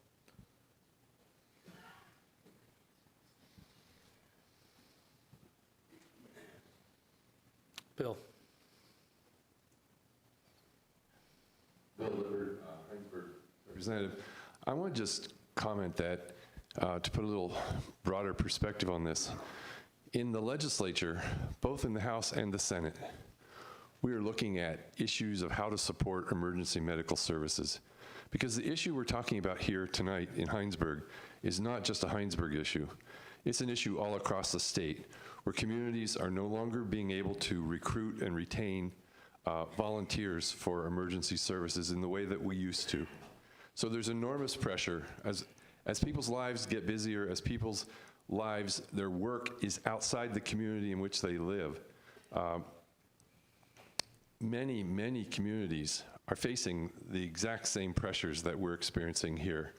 And so part of what we're doing is trying to provide additional, or we're hoping to provide additional support for training funds, specifically for EMS folks, in order to remove the barrier of being able to become a volunteer. The idea that you have to pay money to get trained in order then to volunteer is a barrier. And not many of us are choosing to do that. In fact, we have a select group of our friends and neighbors who choose on our behalf to become volunteer, to be trained as emergency medical volunteers, a high level of training that, quite frankly, some of us wouldn't choose to do. But many of us, in fact, all of us, count on these people to be available when we need them unexpectedly. So I just want to say that this is a statewide issue and not just a Hinesburg issue, because the nature of our communities are changing. The nature of the numbers of volunteers are actually decreasing, and we need to we'll work at the state level to do what we can as well to provide resources and to remove barriers from people becoming these essential volunteers in our communities. There's an enormous amount that, if we calculated what the savings are to our communities by the amount of labor and training and investment that our rescue volunteers do, it would be an enormous sum. Thank you.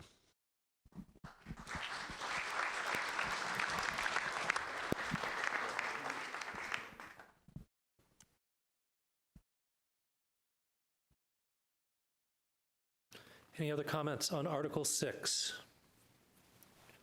You ready for the question?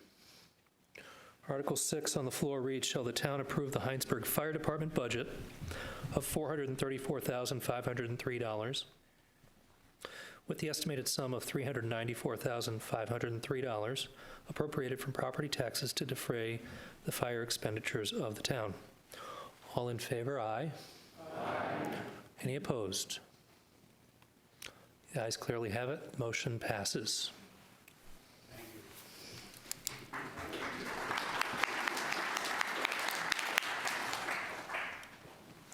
Article 7 reads, shall the town approve the Carpenter Karst Library allocation from the Town of Hinesburg of $225,487 with the estimated sum of $225,487 appropriated from property taxes to defray the library allocation from the town? May I have a motion? Thank you. A second? Thank you. Article on the floor, shall the town approve the Carpenter Karst Library allocation from the Town of Hinesburg of $225,487 with the estimated sum of $225,487 appropriated from property taxes to defray the library allocation from the town? Any comments, discussion? Carl. Carl Boland. If I'm not mistaken, this budget is identical to last year, and I think maybe even identical to 2 years ago. So I'd like to recommend that all the other boards move their meetings to the library and talk about budgets in that environment, because this is phenomenal.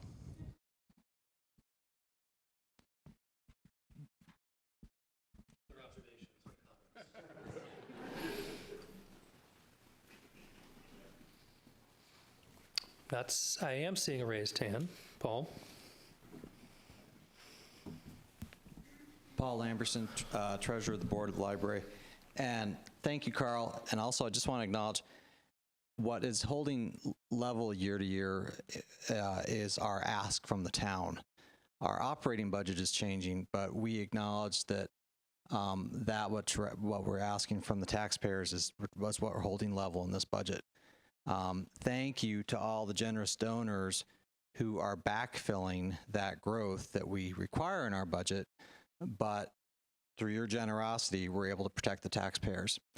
And when we hear some great stories about the number of parents who are able to take advantage of children's play groups, children's reading programs, story time, etc., this came up just recently at a board meeting, that it's so wonderful that Hinesburg can still be a place where a parent can afford to stay home during the day. And I believe we're in the very face of an affordability crisis, and that anything we can do as one expense in this town to hold that affordability, make it as affordable as possible is of utmost importance. We don't want to create situations where parents are so busy working to pay their property tax bills that they can't afford to participate in these daytime programs that are being offered. The other thing, I just kind of want to take an opportunity. I shared it in a letter to the select board. I'm absolutely piggybacking on our wonderful library director, Beth Royer, who's sitting right here in front of me.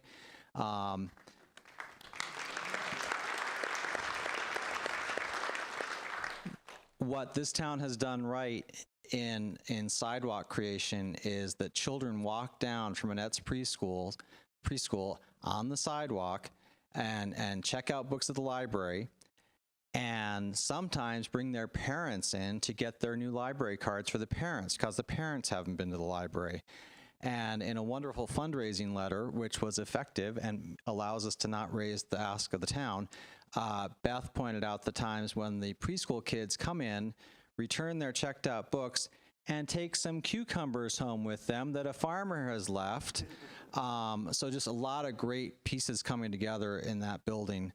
And the other thing that, since we have the opportunity and we missed our opportunity earlier on thanking long-term people, big shout out to Jane Racer, who left the library after how many years, Beth? 20-something years. 32. That's our final offer. Big appreciation to her. She unfortunately, she's not here in Hinesburg anymore. She moved out of state. What's that? Yeah, but she moved to a city with many sidewalks. So big thanks to Jane's long-term service to the library, and big thanks to the donors. One other thing that I'm remiss not to mention, we are absolutely, if your stocks and mutual funds ever recover from this recent correction, we are able to receive your donations of appreciated shares of stock.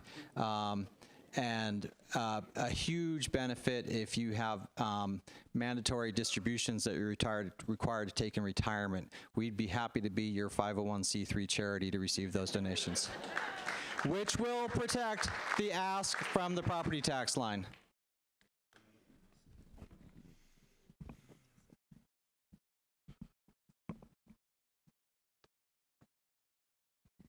Sharon Lee Treffry.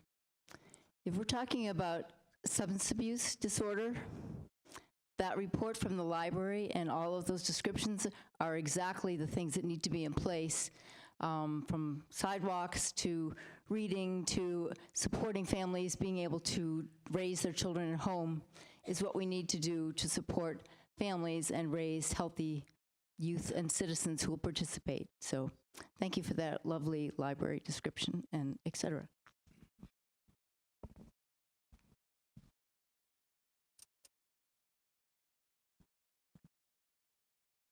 Ready for the question?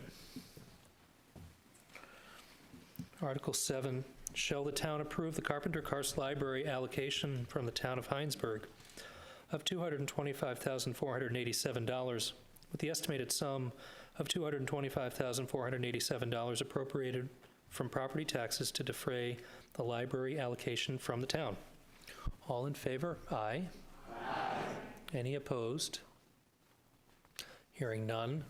Motion carries. Article 7 passes.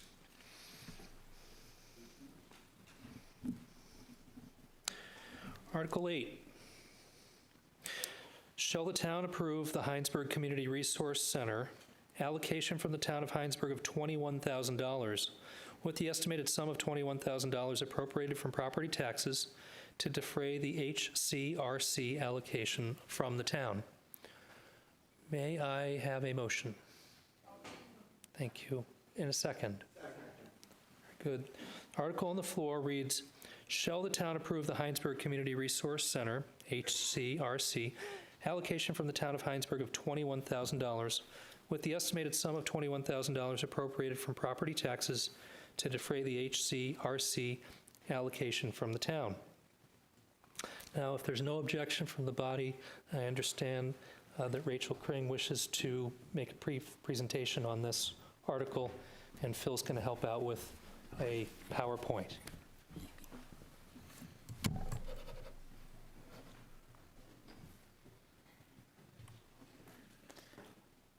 Uh-oh. Hey, Matt.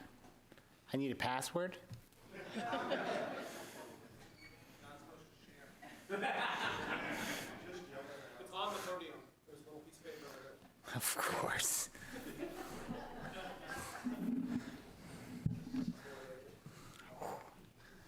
Try not to say it as you type it in. Yeah, stage. Yeah.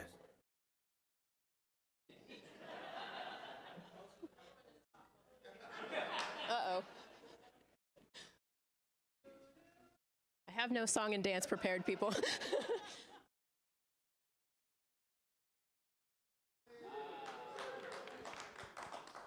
It's all right.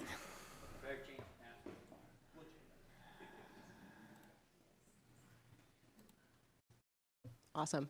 Hi, everybody. I'm Rachel Kring. I'm the Executive Director at the Hinesburg Community Resource Center.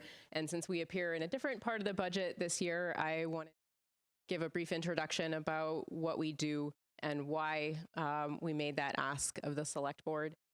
Before I do that, really quickly, I just wanted to thank all of the people that make this work possible, the many volunteers, the donors, the people who do food drives and contribute to those drives. All of that allows us to do all of these programs for a very little ask of the town each year. So thank you to all the people who make that possible on behalf of myself and our board of directors.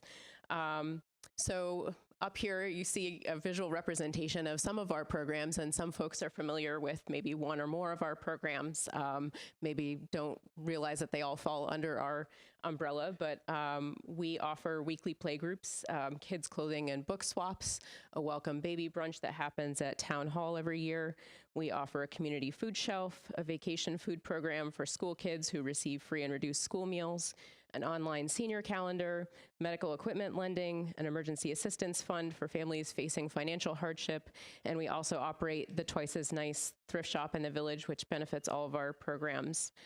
Many people have a question about exactly what we are as an organization or how we relate to the town. We're a nonprofit organization, and we've been around serving the town since 1986. In that time, we've grown and changed a lot with community needs, especially in the past few years, and we hope to be in a position to grow and change as the town does as well. Next slide, please. Thank you. So our purpose is very simple. We envision a community where people are connected and where basic needs are met. And so all of our programs work toward those aims. We're an organization of neighbors helping neighbors. And up in that picture, you see some of our wonderful neighbors from the fire department doing a food drive for the food shelf, which we appreciate very much. We started as a grassroots organization, and we continue to be volunteer-led, which means that the town gets a lot of value for the dollar invested. If you look at what you're paying per for property taxes that goes to the Hinesburg Community Resource Center, it's a very little amount for what we offer the town, I believe. Next slide, please. So this year we are included as a line item in the budget rather than among the group of Chittenden County social services agencies, because that was outgrowing our needs. And we approached the select board and asked for an increase and to be included in a different part of the budget because we have expanded services in the past few years, because we've taken on ownership of a building and need to maintain a proper financial reserve to do that as well. So there's less flexibility in our budget. And because Hinesburg is poised to grow quite a bit, and that all has an impact on how many people use our services. So we felt that it was time to check in with the town and to see what you all would support and to have the kind of conversation about what kind of community Hinesburg wants to build as we grow. We believe at the Hinesburg Community Resource Center that taking care of neighbors and keeping people connected and taking care of their basic needs is just as important as public infrastructure, sidewalks, all of those things. We hope that you'll review what we've put together and that you will agree. Thank you for your time.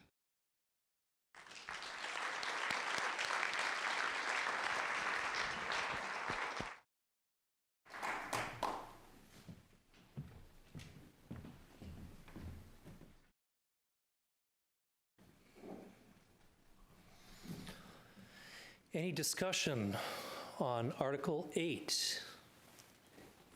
Let's see, where is Renee, Mary Beth, please. Thanks. Mary Beth Bowman, I'm just worried that this isn't enough. I think this, I think the HCRC, I think we should be able to help our neighbors even more. I don't think there's a way to do this at this point, but I hope this is enough. Maybe I should say that. And thank you for all you do.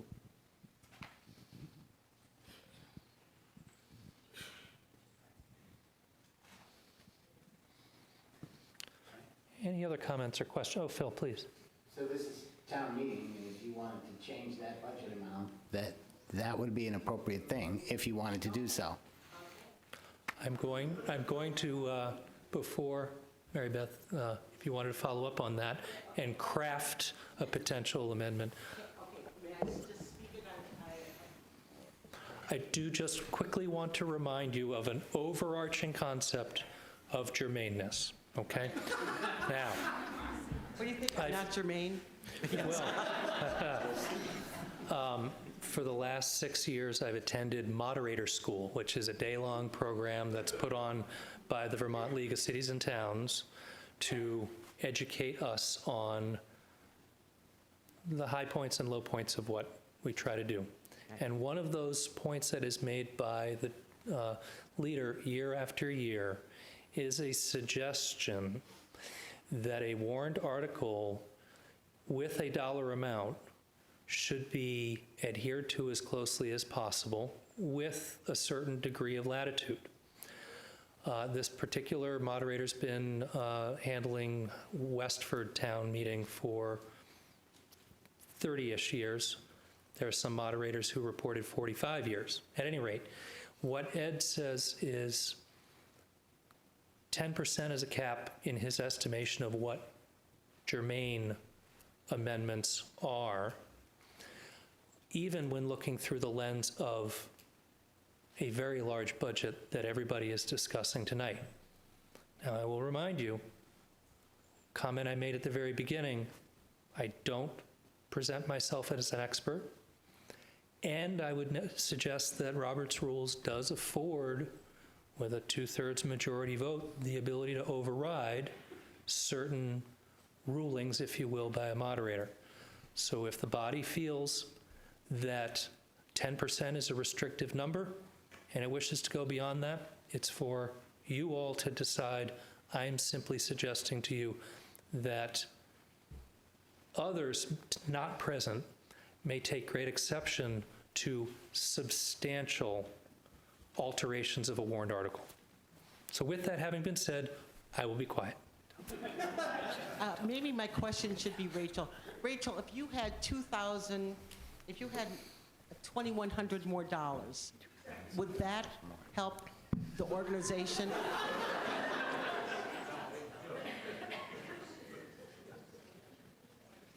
So maybe I am going to make it a motion to raise. Amend, it would be the phraseology, yeah. The 21,000 to, it would be 22,100, right? $22,100. What would it be? I can't add. Okay, whatever that is. Whatever that is. 23,100.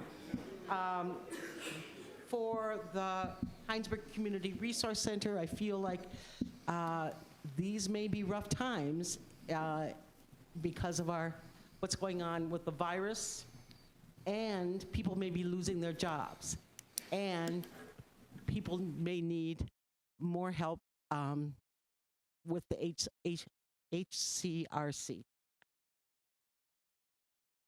Oh, we have a second, and at the moment, the amended motion, which we refer to as a primary amendment, on the floor will now read, shall the town approve the Hinesburg Community Resource Center allocation from the town of Hinesburg of $23,100 with the estimated sum of $23,100 appropriated from property taxes to defray the HCRC allocation from the town.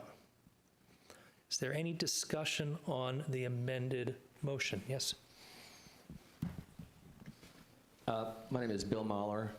I was concerned a question like this might come up, so I called the Elections Division of the Vermont Secretary of State today and spoke to Lori Jornland, an election administrator, who indicated that there is no Vermont law prohibiting budget changes in excess of 10% on town meeting day, just so that's clear to everyone.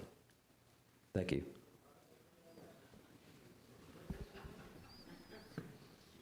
Paul. As introduced earlier, my name is Paul Lamberson.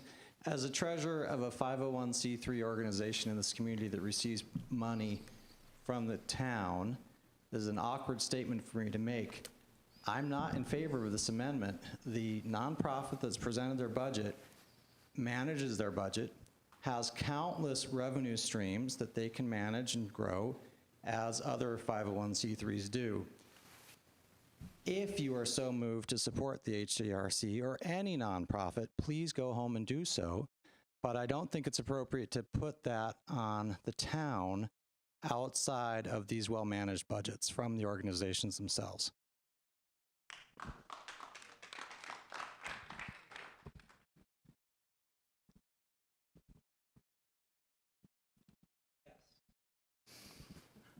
Kathy, I have just asked the select board to clarify what that increase how that would impact our tax rate.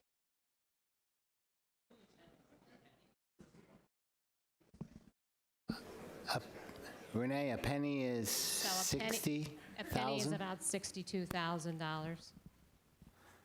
So it would be, A small portion of yeah, that right. over the entire town, over all taxpayers. Rob in the back, please.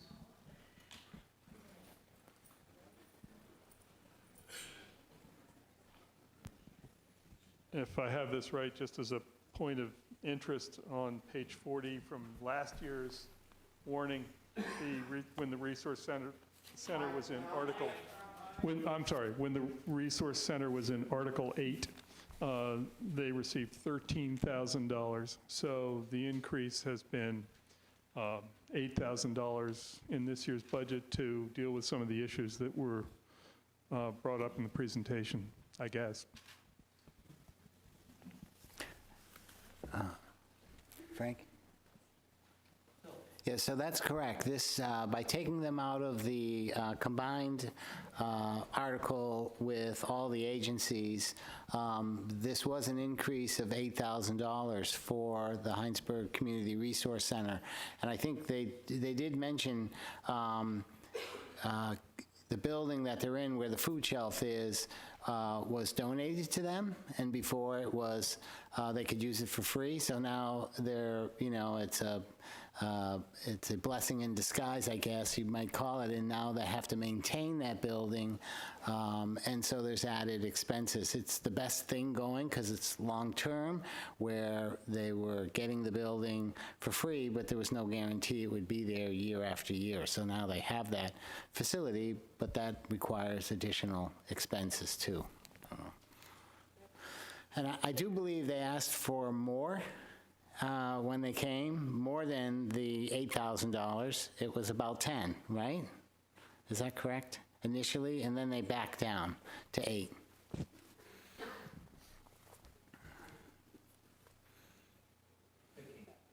Oh, I'm sorry, Sarah. Hi there. I'm a mom in town, and I don't see a lot of other moms in town that have young children that use the programs that Rachel and her staff put on, or her volunteers, I should say. Most of them are volunteers. So I'm going to vote in favor for Mary Beth's suggestion and just say thanks to her and all the good work that they're doing there. With the library and HCRC, there's so many moms and dads too, but I'll represent the moms tonight.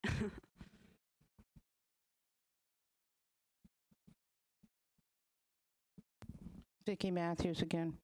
When I was working at UVM, a lot of the grandparents would come in with the students when they were showing off the college, and the grandparents would always say, "Oh my, what can I do for you, my favorite grandchild?"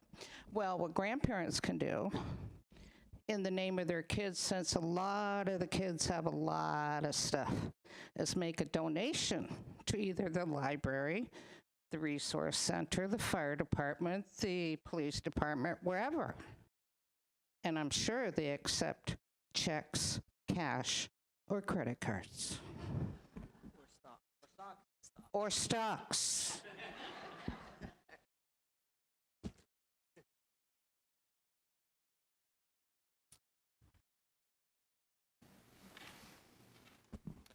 Chuck. Hi, I'm Chuck Reese. I just have a quick question for people from the HCRC group there. I know there are some expenses that are coming up, and looking at the budget, I wanted to make sure they were covered under the maintenance. Is that, I know like the ramp, for example, is needed to be attended to and things like that. So, and again, I'm speaking if we're going to increase this budget, maybe there is some place you can use that.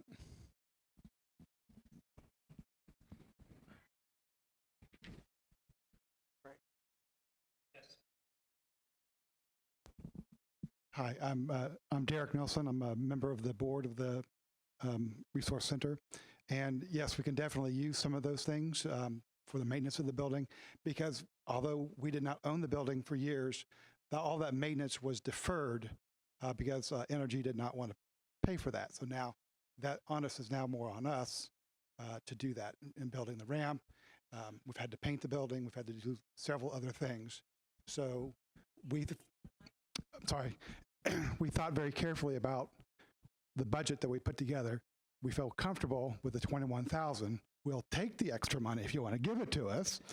But I think, we have accounted for a lot of these things, but we can always use the additional funds to further the mission that we do.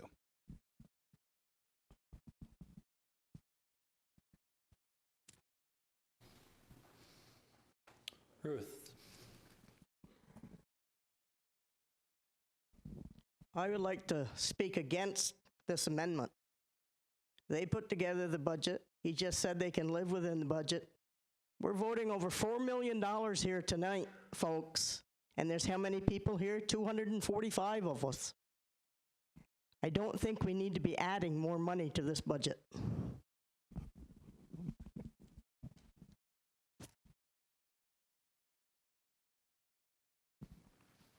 Anyone else?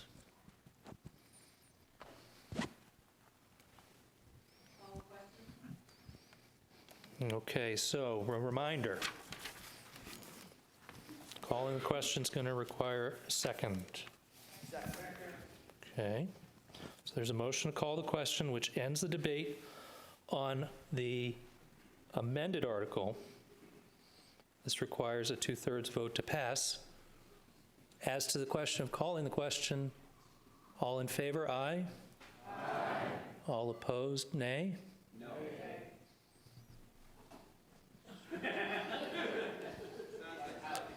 It sure sounds like 2/3 to me. So at this point, we're going to reread the amended motion, which says, shall the town approve the Hinesburg Community Resource Center allocation from the town of Hinesburg of $23,100 with the estimated sum of $23,100 appropriated from property taxes to defray the HCRC allocation from the town. All of those in favor of putting this amendment to the floor, aye? Aye. All opposed, nay?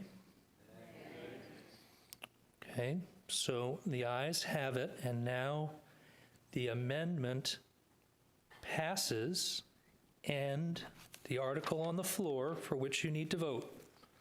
Shall the town approve the Hinesburg Community Resource Center allocation from the town of Hinesburg of $23,100 with the estimated sum of $23,100 appropriated from property taxes to defray the HCRC allocation from the town?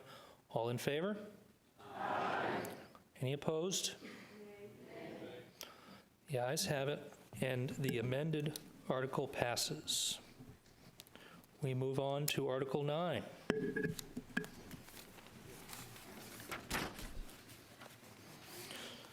Now, with your permission, I'm going to read Article 9 in its entirety once, and then the second and third times I will refrain from the individualized line items.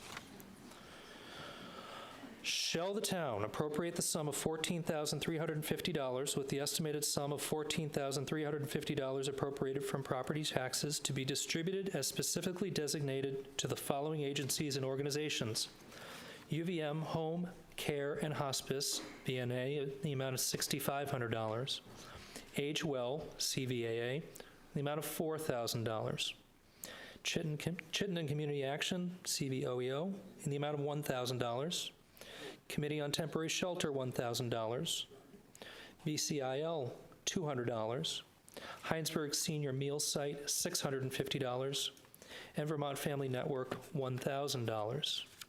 May I have a motion? Thank you. Seconded, thank you.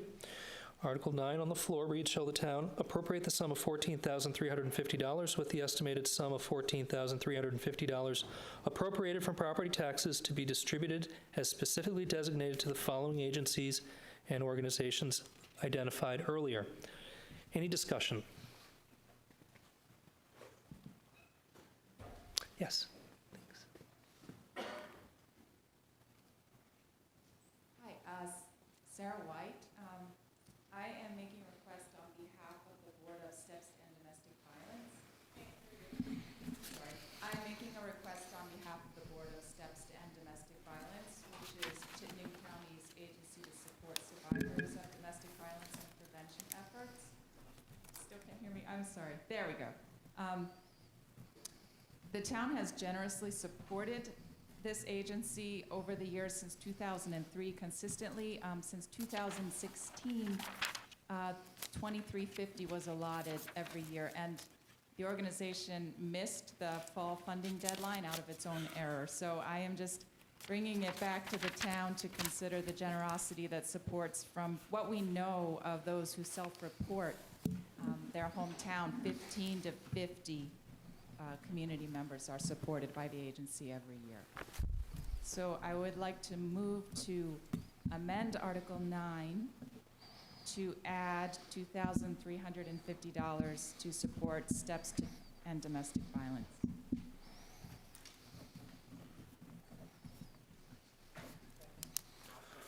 I'm hearing a second.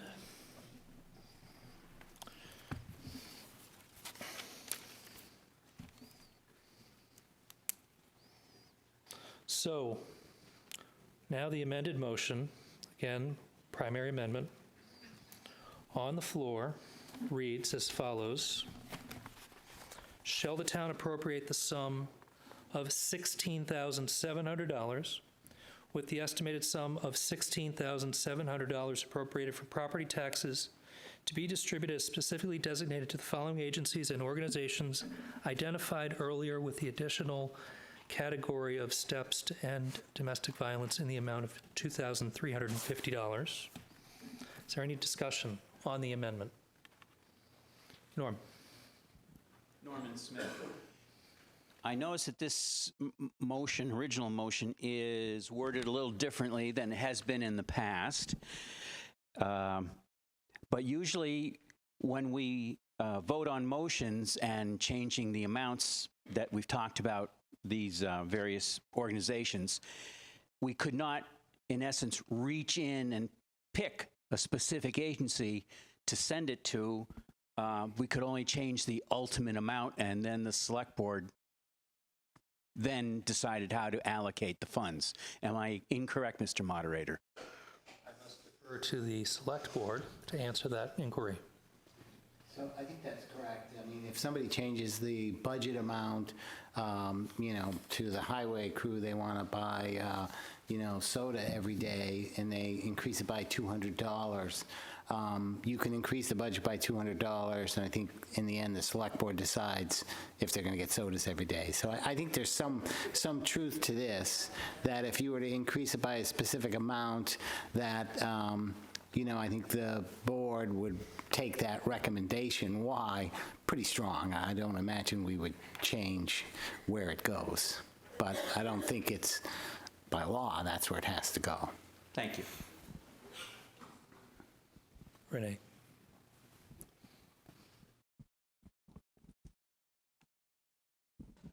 Laurie Barnett, and I'm looking at last year's Article 8, and Howdy Russell made a motion to add 1,000 to the article for Chittenden Community Action, as they had gotten their request in a few days late, and I'm not seeing them on the list that was published, which leads me to believe that we can add an agency specific.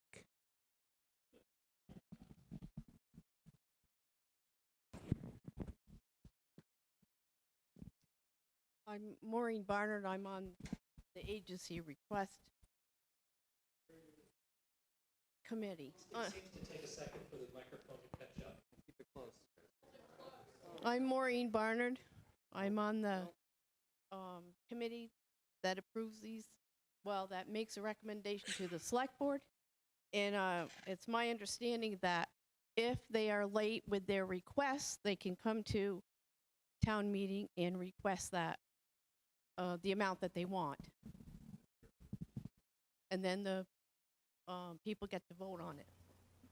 So I think it's fair that she asked for this money.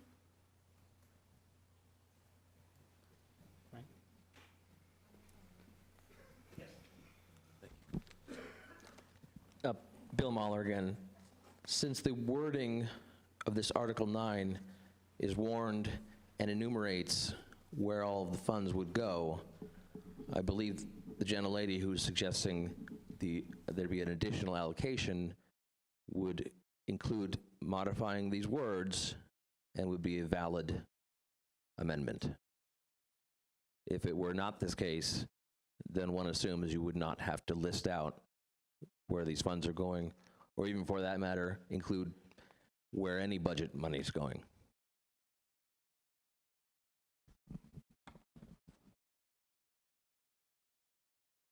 Any further discussion on the proposed amendment? Yes, please.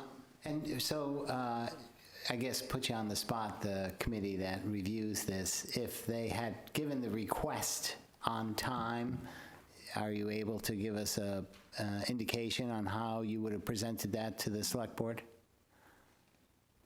Yes, Maureen Barnard. Yes, we would probably have approved it, seeing as how we have in the previous years.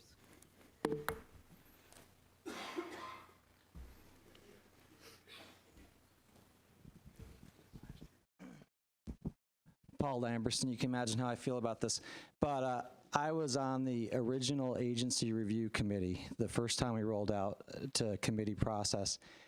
I would really recommend that the town decide what deadlines mean and what deadlines don't mean, because it does seem that we're going to send a message that try to hit the deadline, but if you miss it, we'll bring it to the town meeting anyhow.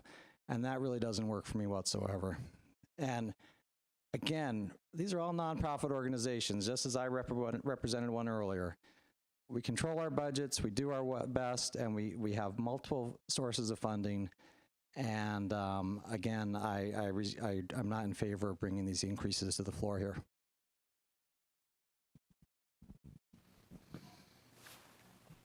Any further discussion? Okay, so we've got another motion to call the question, ending debate on the proposed amended article. All in favor of ending debate? Aye. Aye. Any opposed? No. The ayes have it, so we are ceasing discussion on the amendment of Article 9. The amended motion on the floor reads, Shall the town appropriate the sum of $16,700 with the estimated sum of $16,700 appropriated from property taxes be distributed as specifically designed to the following agencies and organizations listed earlier? All those in favor of the amendment, please say aye. Aye. Nay? Anyone?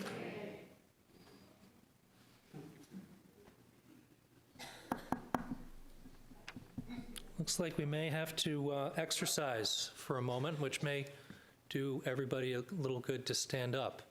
I'm going to ask first for those in favor to stand.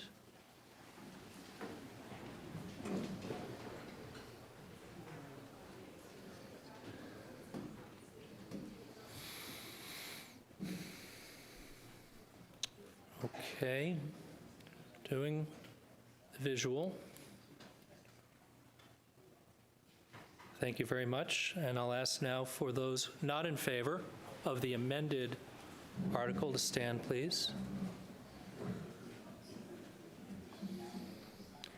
It appears that the ayes have the majority, which is what is required for an amendment. So, the amended language on the floor now reads, and the one to which you will be voting on.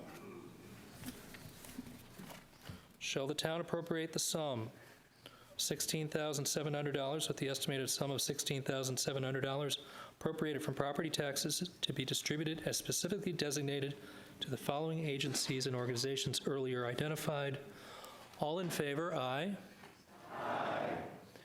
All opposed, nay. The ayes have it. The amendment passes. The amended article passes. And we move on.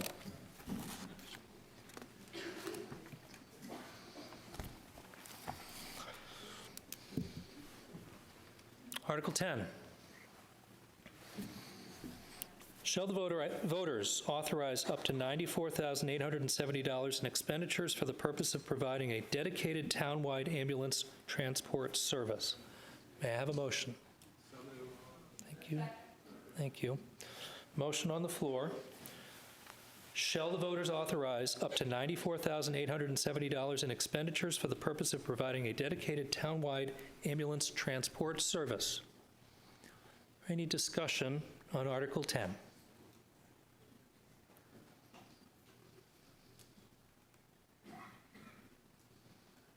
Yes. Norman Anderson, can you explain what the difference between this is and what we're going to be voting for in the fall?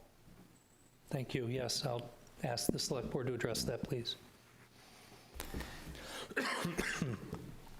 So this is to, because St. Mike's will be stopping the service they've been doing for 50 years come July 1st. At least that's what we expect they're going to do. That's what they've announced to us officially that they're going to do. And we do not have, and we probably couldn't have by July 1st, our own ambulance transport service. This will allow us to contract out, like other towns do, contract out ambulance transport service. In November, the next article, we will bring to the voters and more information on this, the choice of do we want to do our own ambulance transport service, build up the structure necessary to do our own ambulance transport service, and if not, then I guess the assumption would be we would continue to contract it out. So some towns contract it out, some towns do it themselves. We knew this was coming. There was a lot of discussion about it, and the Select Board decided to put it to the voters to decide which way we want to go. In the meantime, this provides us the contract, the transport services, dedicated transport services And that amount there is sort of what we think the maximum could be. It's a little difficult to negotiate to get a better deal when you are on TV saying, here's how much money we have, but that's what we plan to do. And it could be a combination of Richmond. It could be Richmond and Charlotte. Those are the proposals we've had, and they've come to us and they're willing to do that. And they've given us costs associated with that. But I think the select board could negotiate, could be just one. It may change between the two of them. And again, as I said, St. Mike's has implied that they might be willing to help us extend their service a bit longer. Bridget.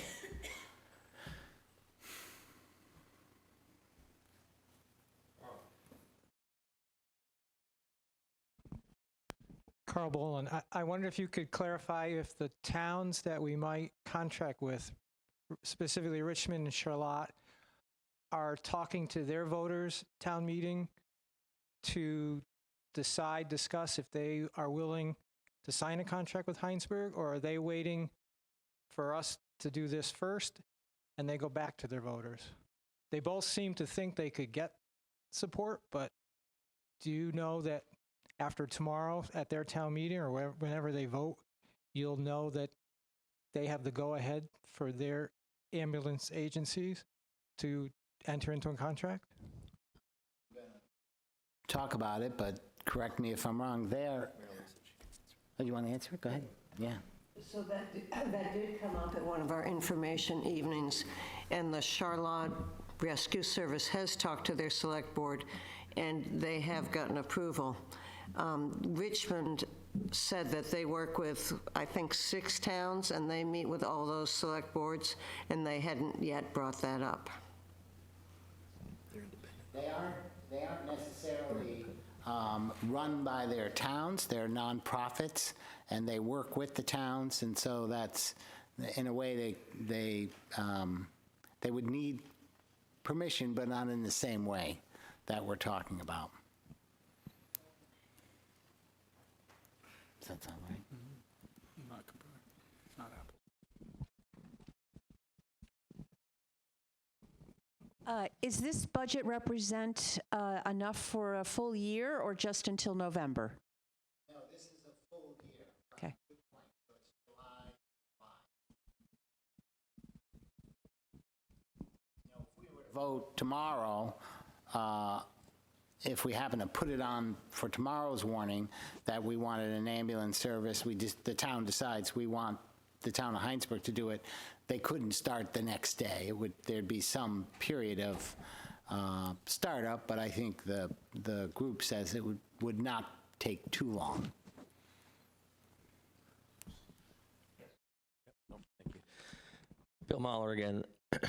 Just to be clear, you guys have mentioned that we would be voting on this in November, but that will not be the case unless Article 11 passes. Is that correct or incorrect? That is correct. All right, I just wanted everybody to be clear about that. Thank you.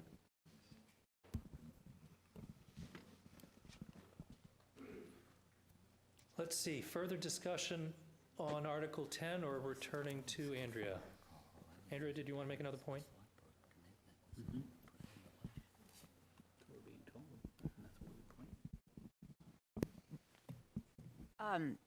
If we don't approve this, then we are basically saying we won't have ambulance service. We won't have the funds to contract for ambulance service if we don't approve this. Or would you deficit spend? No, I think if we don't approve this, then we would be looking at mutual aid and asking all the other towns to cover us, which, to be licensed in the state, they have to sign up and be willing to do mutual aid. But as it was said to me very clearly from the Charlotte fella, it's mutual aid. And so we wouldn't be doing our mutual piece of that, and that would not go over very well.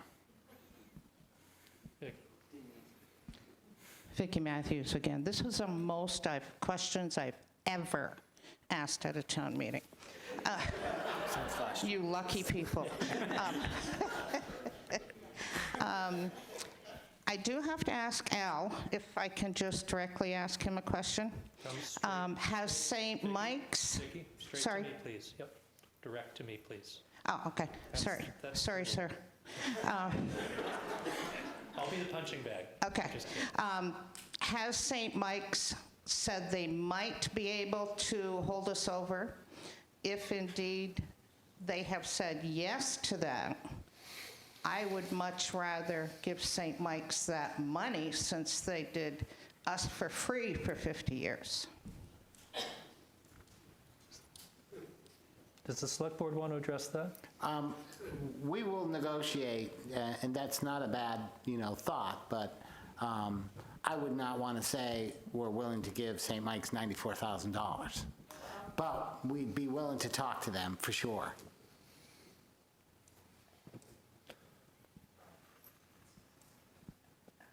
But also, Phil, this authorizes the select board to spend the money if we don't need to spend the money, because St. Mike's in July says, no problem, we'll cover you until November, then we won't have to spend that money.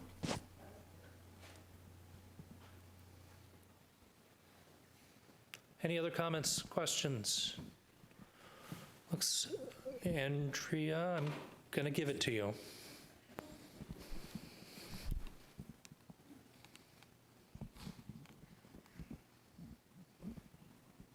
Well, I think the select board just made a statement that this, if we decided in November, then we could have an ambulance pretty quickly. What I don't understand is how the vote will be worded in November, because I would think we would need to be voting on a budget in November. So will it be a budget for town-supported ambulance service? Like for a town ambulance, is that what you anticipate the vote will be? And in preparation, will you have other alternative budgets? So I'm just, before we vote on this, I'd like to understand what we'll be voting on Article 11, and how you anticipate the vote, what we will exactly be voting on in November. I'm going to work with you to try to frame the question within the confines of the warrant article. From what the select board indicated earlier, Article 10 is a one-year budget, and the November matter to be discussed under Article 11, perhaps the select board could address if this budget sees us through to the point where the November vote would then subsequently take over if it passes. Am I clear on that, Phil? Maybe. I'll start talking, and then you can tell me if. So if we pass this Article 10, that gives us a year's worth of contract services.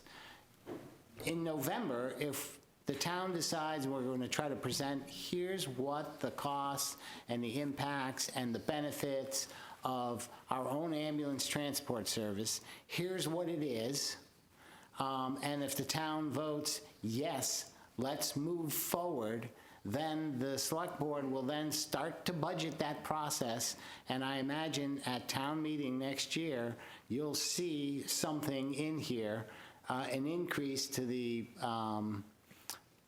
fire and EMS budget that reflects what's required to do that. And then you probably wouldn't see contract services if the timing is right. If it takes longer, you might see a little bit of contract services until then, if the town votes to go forward. If the town votes not to go forward in November, then you'll probably continue to see contract services for that. Does that sound? Yes. I'm Jamie Carroll. I live over by Lake Iroquois. I do commute out of town like a lot of us do. I work at Middlebury Regional EMS one night a week, and I think the regional options are a great option. I would have people take a note. This is $90 plus or minus $1,000 given to two nonprofits to provide us with ambulance service. They're going to be here faster than St. Mike's. They're going to maintain the paramedic level of service that St. Mike's has provided us. Woodstock, a smaller community, is voting at their town meeting to spend $500,000 to staff their ambulance crew because they can't get volunteers. Cabot Ambulance closed June 30 last year, so ambulance services are increasingly being staffed by professionals. So if we can partner with the neighboring communities, that's a great option for us to consider. And I strongly support we vote in favor of this and call this to vote now.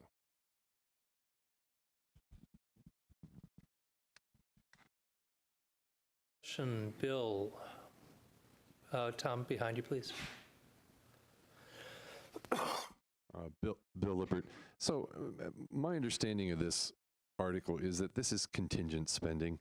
This does not direct the select board to spend $94,000.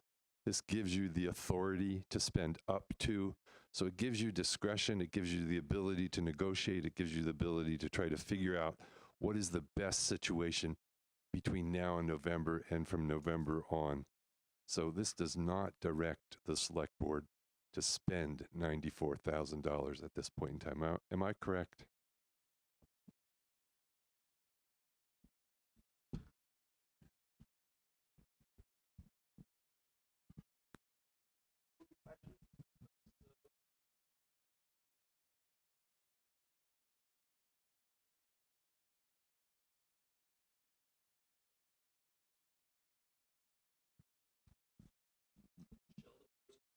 To $94,870 in expenditures for the purpose of providing a dedicated townwide ambulance transport service. All in favor, aye. Aye. All opposed, nay. The ayes clearly have it. Article 10 passes. Article 11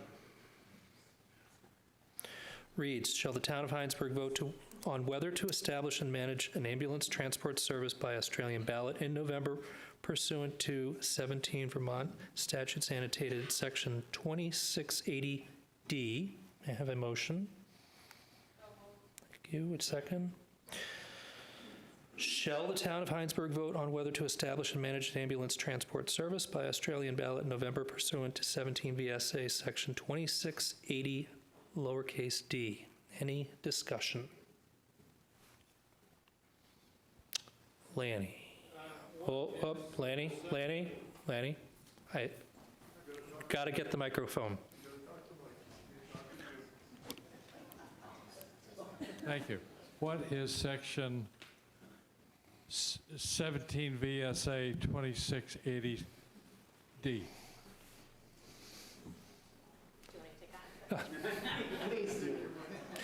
We used to play a game called Shumph Boom, and it would go like this. Not you, you. So the purpose of Article 11 and that state statute that's referenced, Hinesburg has not voted by Australian ballot for public questions or our budget. So in order to do that, we have to have that question at town meeting to put a public question on the Australian ballot.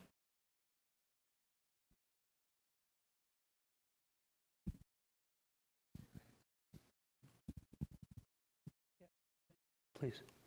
So we had a number of meetings. We've been talking about this for a long time, and then we really got into the weeds on this, on what the costs are. Talked to a lot of different people. Renee helped. We had a committee look at this. It's a very complicated topic, and at some point, the select board thought that this is more than just 5 people that should make this decision. This is a long-term decision. You wouldn't want to start an ambulance service and then 3 years later decide it didn't work. Or us to say, no, we don't want that, when in fact people who understand the benefits and, the service it provides, that you would want it. So in the end, we decided, let's get all the information out there for everybody to understand, and let's put it to the voters. And that's why, this is what you're seeing here. It's an opportunity to educate everybody and let them choose the future services for this town.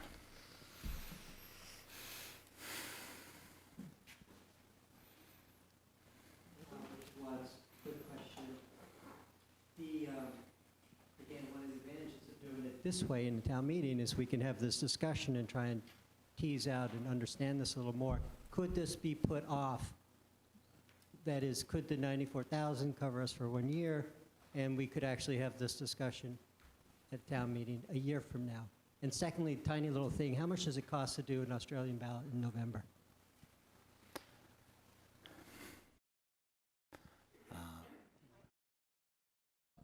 What's the cost to do the vote in November? Since we're already doing a vote, I don't know if people realize there's a vote this November.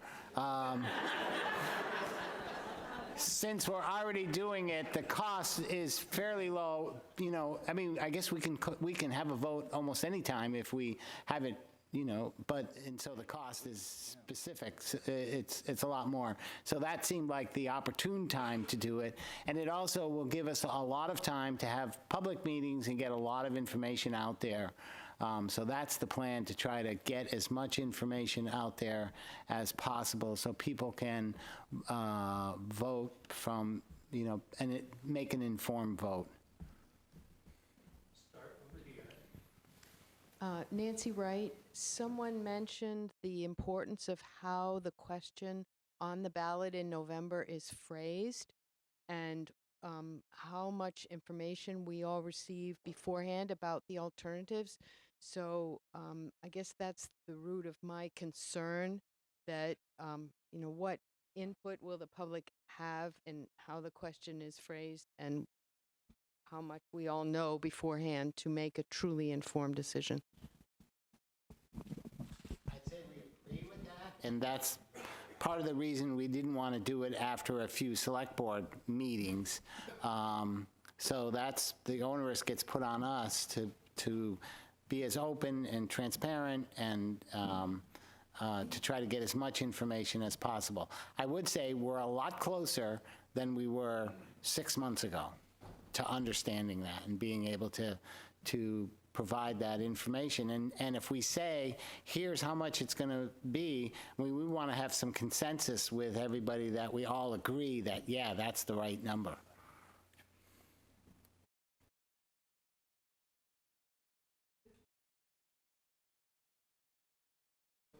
Pause. Okay.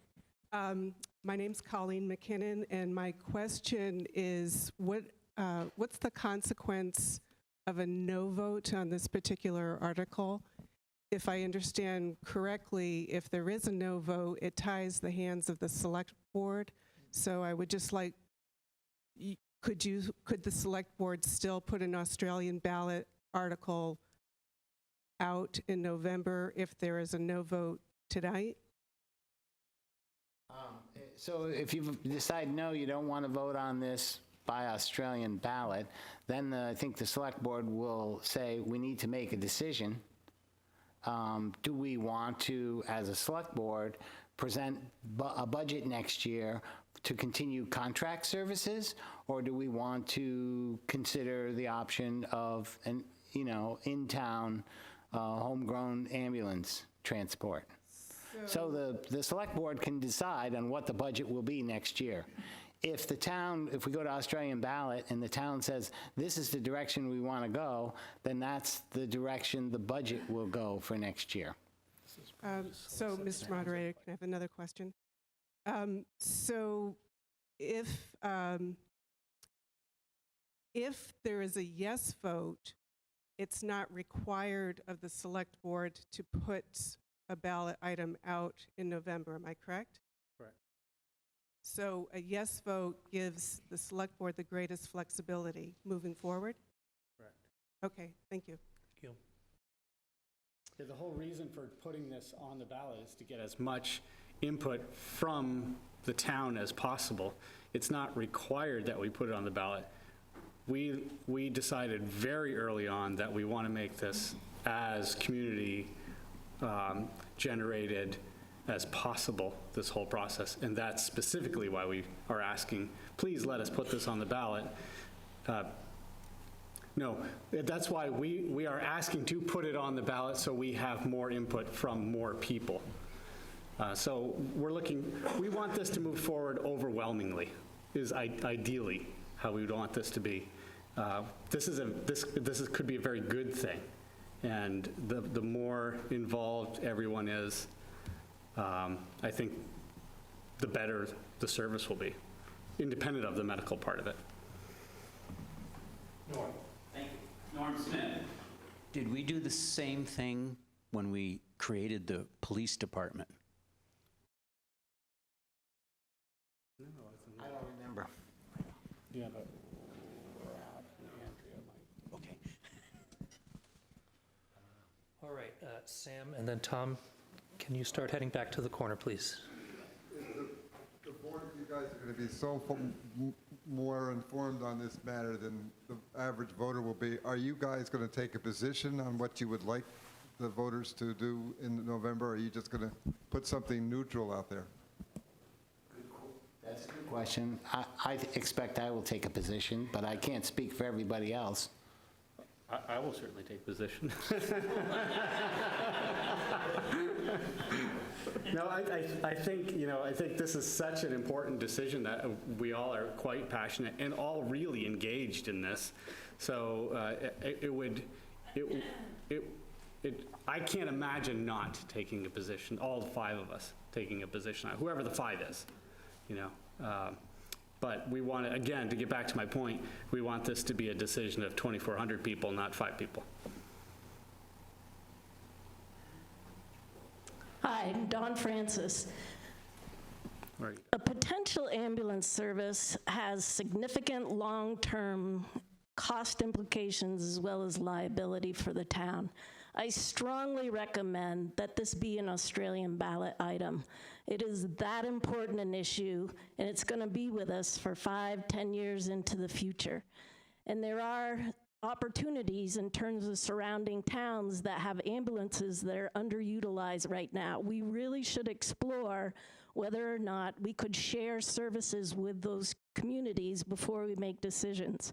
So I'm hoping as part of the $95,000 that's being proposed, that we also do the public outreach, that everybody get a mailer about the decision that the select board is making or proposing for November, and that we get the data that we need to make the proper decision. Also, as a follow-up to the Australian ballot question, I do think it's time for this community to think about voting the budget by Australian ballot. I know the 300 people that are here today think it's wonderful that we all get together. That can still happen.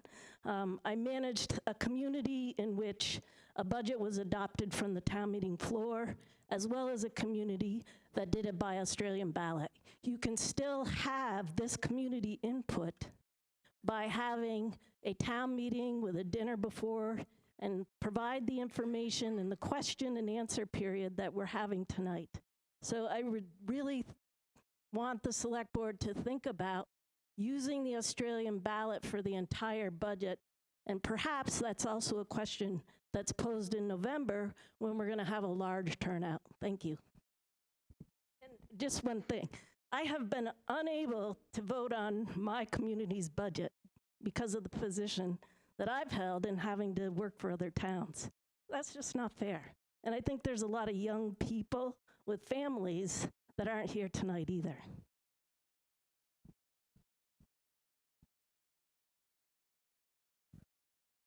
My name's Elizabeth Deutsch, and my question kind of piggybacks off Ms. Francis's in that many of the meetings that you held on this were all the select board meetings, and they were always on Wednesday nights, and nurses, for example, like myself, work odd shifts. We don't all work Monday through Friday, so having something on a single day in the, like always on the same day of the week, precludes people who might have a tremendous amount of experience and knowledge from participating in the discussion and being at the meetings. So if we are going to, no matter how we move forward with this, putting forth a variety of days and times for public input, I think will be critical. That's good feedback, and in fact, actually, right here in our community, our fire department trains on Wednesday nights, so, message received. And I think we hope to do not just meetings, because some people don't come to meetings, but mailings like Dawn suggested, and any other way we can do public outreach to get this information out to all the community members so that everybody feels fully informed in November when they can have a vote. Sharon Lee Truckee. Question back to Article 11. Shall the town of Hinesburg vote?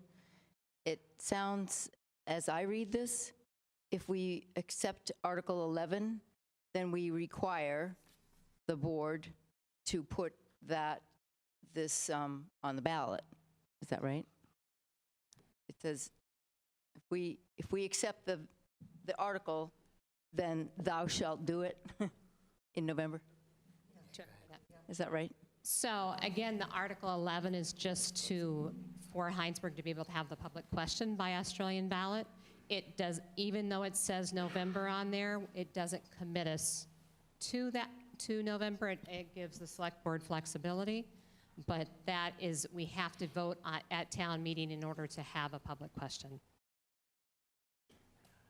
Does that? Confusing to me. Oh. It says shall.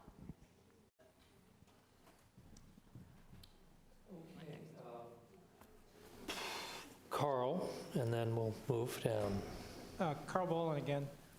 Just to follow up on what Sharon Lee asked, it sounded like if we vote yes, the select board can say maybe yes, maybe no. That doesn't quite seem right.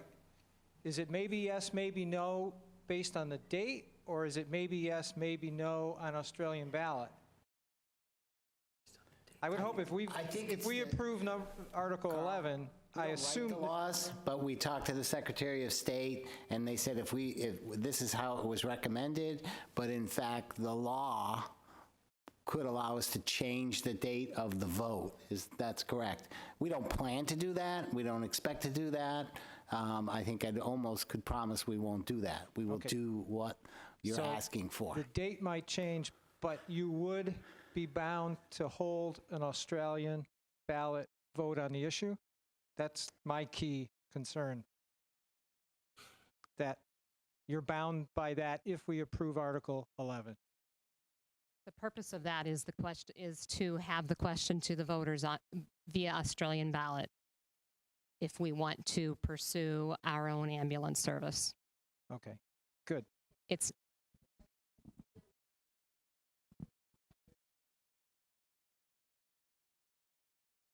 the ultimate goal is to make sure that the entire community is informed, have the most possible information, and if there was some discussion about the date, but we want to, first and foremost, is having the information available to the community to make an educated decision. The date is a bit irrelevant. I wouldn't say irrelevant, but we are not held to the November deadline, and that was... It's our intention. It's the intention. Strong intention to follow this, even if the law allows us to change it a little bit. Bill Mahler again. It's my understanding that shall means it will happen, and should means it's an advisory opinion. So when we say we shall put it on the Australian ballot in November, and if we vote yes, that is what will happen. Is that not correct? I'm not a lawyer. I'm just telling you what the Secretary of State has told us. We've put on, to the best of our knowledge, our intention of having this vote on that date, just like the warning says. So unless something happens extraordinary, if you vote yes, expect to see that.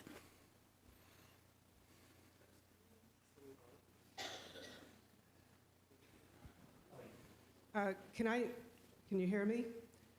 Colleen McKinnon, can I offer an amendment on this article? And it's just flipping some words around. It'll read easier, more easily. Shall the town of Hinesburg vote by Australian ballot on whether to establish and manage an ambulance transport service at a date uncertain? We don't need to have November, do we? Can we say at a date That's our uncertain? It's our intention November because that's when we expect a large turnout for, if you're not sure, there is an election coming up in November. And we think we'll have enough time to prepare for that. Okay, well, sure. Then I'll still offer the amendment of just moving a clause, shall the town of Hinesburg vote by Australian ballot, and then leave the rest the same. I think it reduces confusion. Let me understand, Colleen. So you are withdrawing the language around it, a date uncertain, but moving the words Australian ballot following the word vote. If I could keep date uncertain in it, I would, but I'm hearing It's your amendment. You say what you want, and then everybody else will that's decide. what I want. Okay. I know I'm So not necessarily going to get it. the immediate question would be whether there's a second. Second. Okay. So the amendment reads, shall the town of Hinesburg vote by Australian ballot on whether to establish and manage an ambulance transport service at a date uncertain pursuant to 17 VSA Section 2680D. Correct? Okay. So, is there any discussion? Roger. I would vote against the amendment. Roger Cohn. I would vote against the amendment if that's the issue. The question I have for the select board is, would you like the authority to not have a vote at all if it becomes very clear to you in November which way to go, in which case we could amend this differently? Or do you want to have a vote? Are you sure you want to have a vote on this issue by Australian ballot?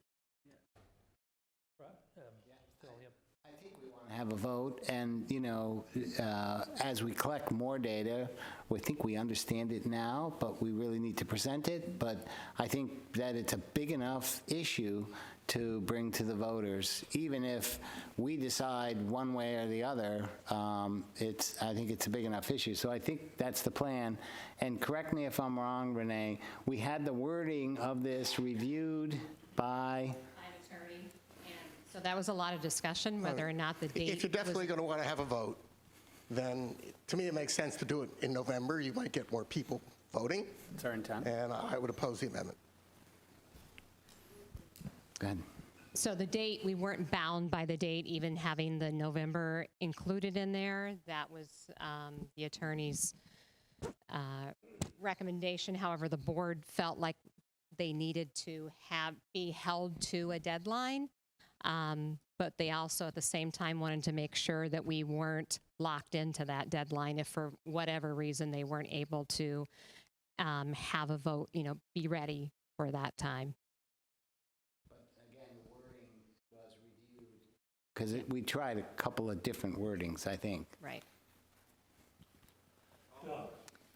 Dawn Francis. So the other follow-up question is, this specifically says whether or not we're going to establish and manage an ambulance transport service. Are you folks going to be looking at other options other than the town running it, such as a 501c3 or contracting with other? Because this is prescriptive in terms of saying we're going to establish and manage one ourselves. So it's not our intention. Our intention would be to provide the information, what are our options? So that's sort of what this says. What are, do we want to manage an ambulance transport service? And if not, we would provide, here's the alternative, so that you have a choice.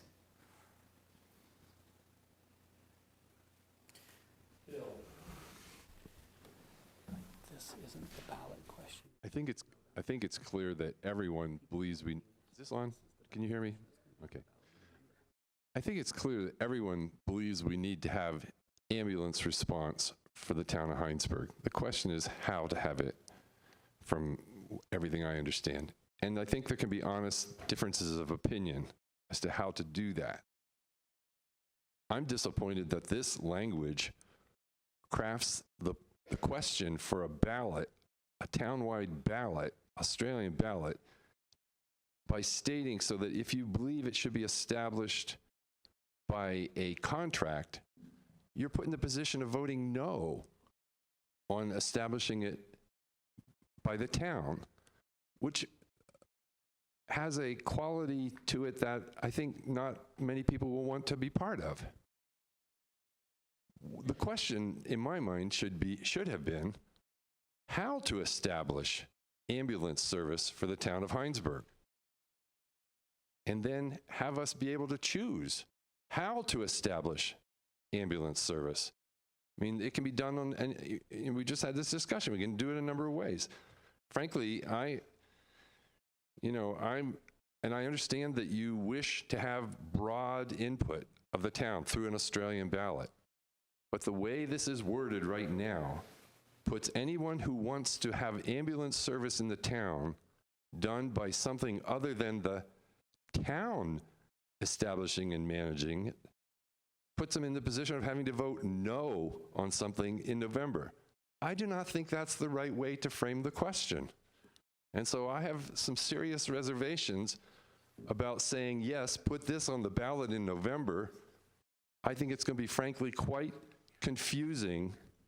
And frankly, I think it sets it up in a way that I personally don't think we should be having this be the question on an Australian ballot. We don't have all the information yet.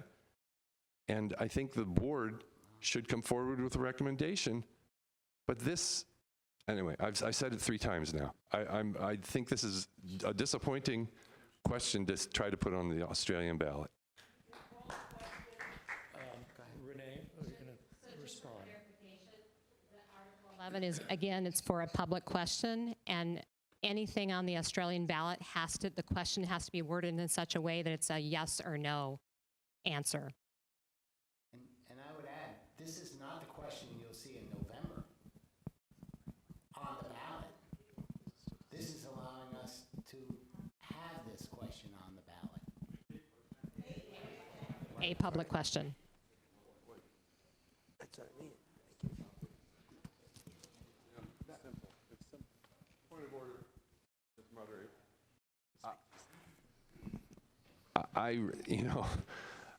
I've sat through many debates and many questions about what language means. And I've got to tell you, what this says is not what you say it says. I'm sorry.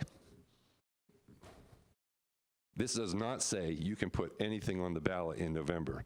This does not say that there shall be an Australian ballot about ambulance service. This says specifically, talks about establishing and managing an ambulance transport service.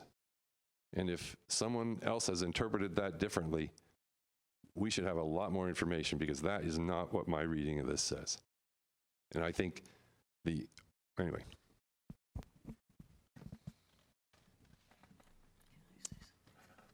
Other comments as to the amendment?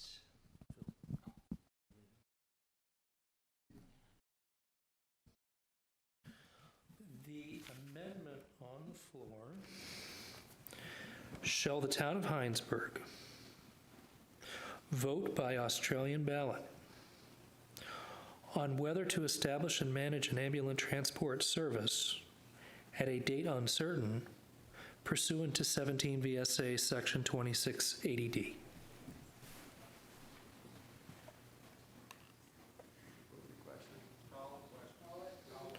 Is there a second? All in favor of ending debate on the amendment, aye? Aye. Opposed, nay? Nay. Okay, so debate on the amendment ends. The amended motion on the floor reads, Shall the Town of Hinesburg vote by Australian ballot on whether to establish and manage an ambulance transport service at a date uncertain pursuant to 17 VSA Section 2680D? All in favor of the language of the amended motion, please say aye. All opposed, please say nay. Nay. The nays have it. The amendment fails. And we return to the original motion, which reads as follows. Shall the Town of Hinesburg vote on whether to establish and manage an ambulance transport service by Australian ballot in November pursuant to 17 VSA 2680D? Now it is the time to discuss the warrant article. Is there any discussion? Diane?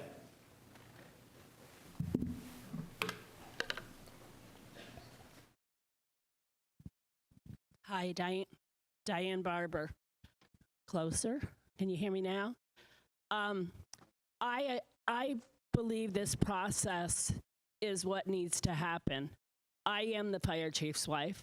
I am the person in town who stood at Lampman's for a day and a half trying to get petitions signed and had people go to your houses and knock on doors to get petitions signed to have it on a warrant item tonight. We missed that deadline of having that happen.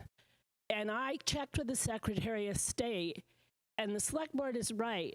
Your wording tonight really, to me, doesn't matter, because all we want is it to go on to say at some date, you as a town can vote Australian ballot so you all have a voice. There were 282 people that signed the petitions that we gave to the board late.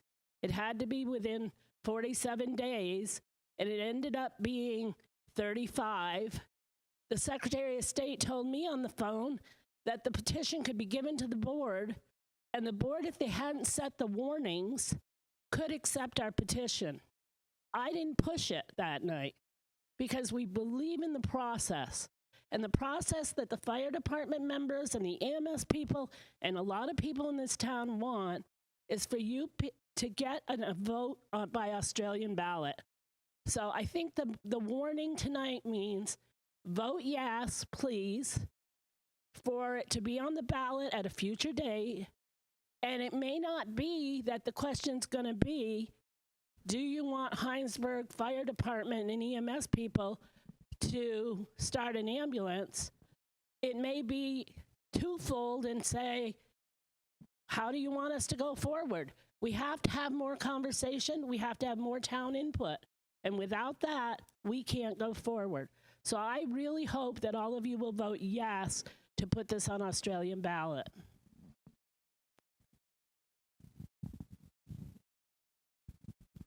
Further comment or discussion on the original article? Dawn? I know this isn't going to be popular because your language has been vetted by an attorney, but maybe I could suggest a way out of this.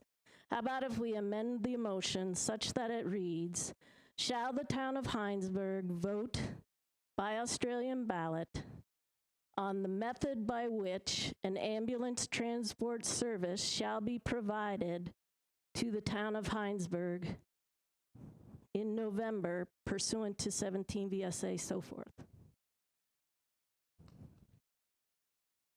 And I think it gets to Bill's concern and my concern that the language is pretty prescriptive in terms of saying that the town is going to establish and manage an ambulance service when we really haven't gotten the data or reached which option we're going to choose. I can give you the language if you want.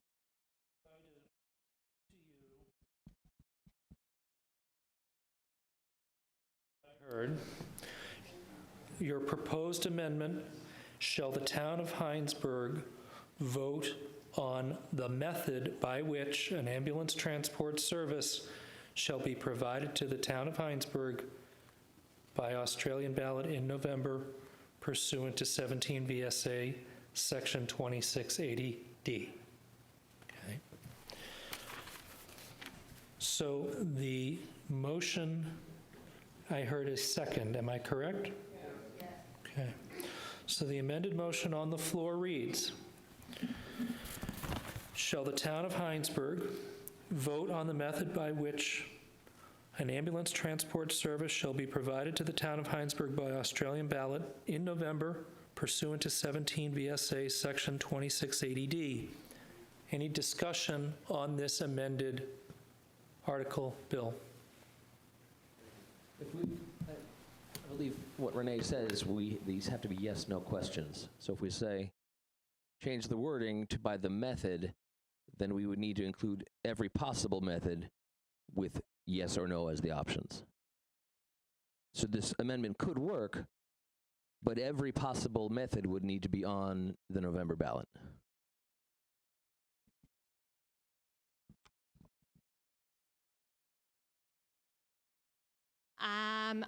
I don't know about having every option within one question. I think anything on the Australian ballot has to be worded in such a way that the vote is a yes or no vote on the specific question. Missy. So, yeah, I think, Bill, the point of this change in language is so that the select board could put forth something that says, for example, does the town want to contract out for their ambulance service? How they want to put it forward. Or they can say, does the town of Hinesburg want to create its own ambulance service? That's also a yes or no question. You don't have to put both of those out there. They can decide how they want to word it. Okay, Chuck. Oh, since you're here.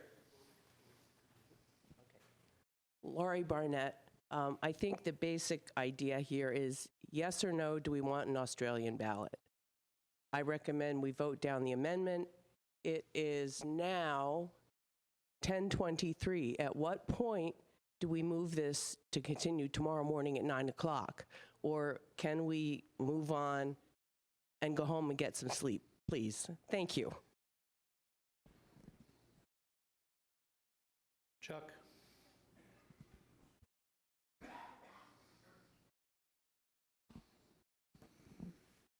Chuck Reese again. I kind of like Don's suggestion. This a method would allow the select board to choose which way we want to go. And in my mind, one of the options may be a combination of having an ambulance and then sharing services also. And by allowing us to have this time to discuss this till November, then the select board can come forward with a very prescribed yes or no question. So I think I would be in favor of this amendment.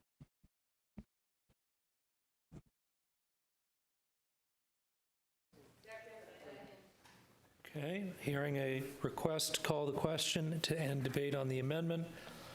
All in favor of ending debate, aye. Aye. All opposed, nay. The ayes have it. Debate on the amendment ends. So the motion on the floor, that's what we just did. No, now we're on to the previous question. Oh, we have to vote, never mind, sorry. Not a worry, not a worry. Excuse me. The amendment on the floor reads, shall the town of Hinesburg vote on the method by which an ambulance transport service shall be provided to the town of Hinesburg by Australian ballot in November pursuant to 17 VSA Section 2680D.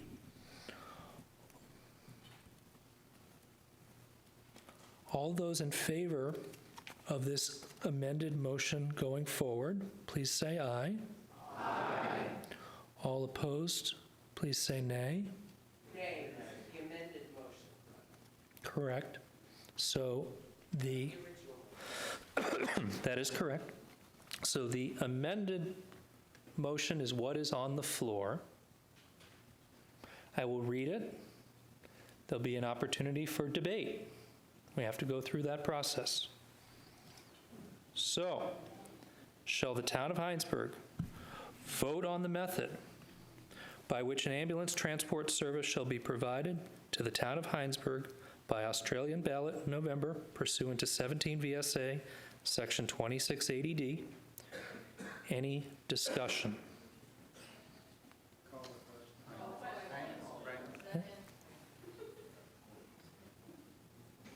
Was that you? Yes, please. So I'm all right with this amendment. I mean, this is the intention of what we are trying to do. The question has been called and seconded. No more debate. But it wasn't recognized. Proceed the call to the question. I apologize. I heard somebody second the call to question. Point of order to be recognized. All questions got going. Yes. Phil, you want to finish your answer, please? I'm not sure.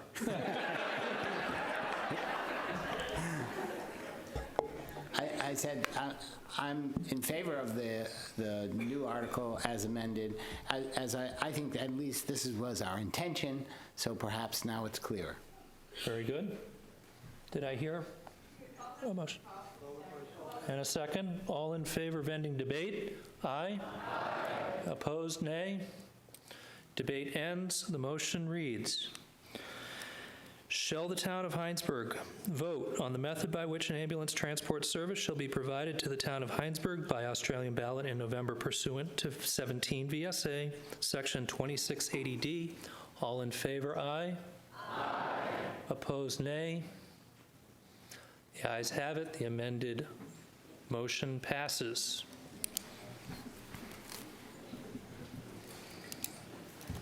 Article 12. Shall voters authorize the payment of real and personal property taxes for the fiscal year ending June 30th, 2021, payable in full to the Town of Hinesburg in one installment, with the due date being November 15th, 2020. Any and all payments received in the Town Treasurer's office later than midnight on November 15th, 2020 will be considered delinquent and will be subject to the collection of interest at the rate of 1% per month or fraction thereof for the first 3 months, and thereafter at the rate of 1.5% per month or fraction thereof. Thank you. The motion on the floor. I heard a second. Reads, we have to go through the process of putting it on the floor. I'm sorry. Shall voters authorize the payment of real and personal property taxes for the fiscal year ending June 30th, 2021, payable in full to the Town of Hinesburg in one installment with the due date being November 15th, 2020. Any and all payments received in the Town Treasurer's office later than midnight on November 15th, 2020 will be considered delinquent and will be subject to the collection of interest at the rate of 1% per month, a fraction thereof, for the first 3 months, and thereafter at the rate of 1.5% per month or fraction thereof. Any discussion? Not seeing any. You're ready for the question. The question reads, shall voters authorize the payment of real and personal property taxes for the fiscal year ending June 30th, 2021, payable in full to the Town of Hinesburg in one installment, with the due date being November 15th, 2020. Any and all payments received in the Town Treasurer's office later than midnight on November 15th, 2020 will be considered delinquent and will be subject to the collection of interest at the rate of 1% per month or fraction thereof for the first 3 months, and thereafter at the rate of 1.5% per month or fraction thereof. All in favor? Aye. Aye. Opposed, nay. The ayes have it. Article 12 passes. Article 13, to transact any other business as proper to be brought before said meeting. Any discussion?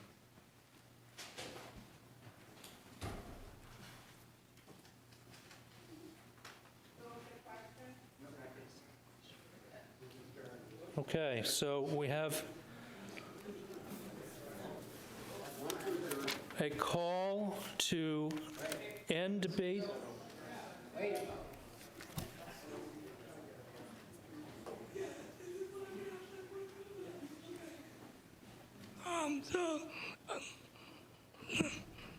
Mohammed Ibrahim, going back to the question I asked earlier, if I could get some more clarity about actual policies or general ideas that the select board has moving forward to mitigate the the storm water issues and climate change in general?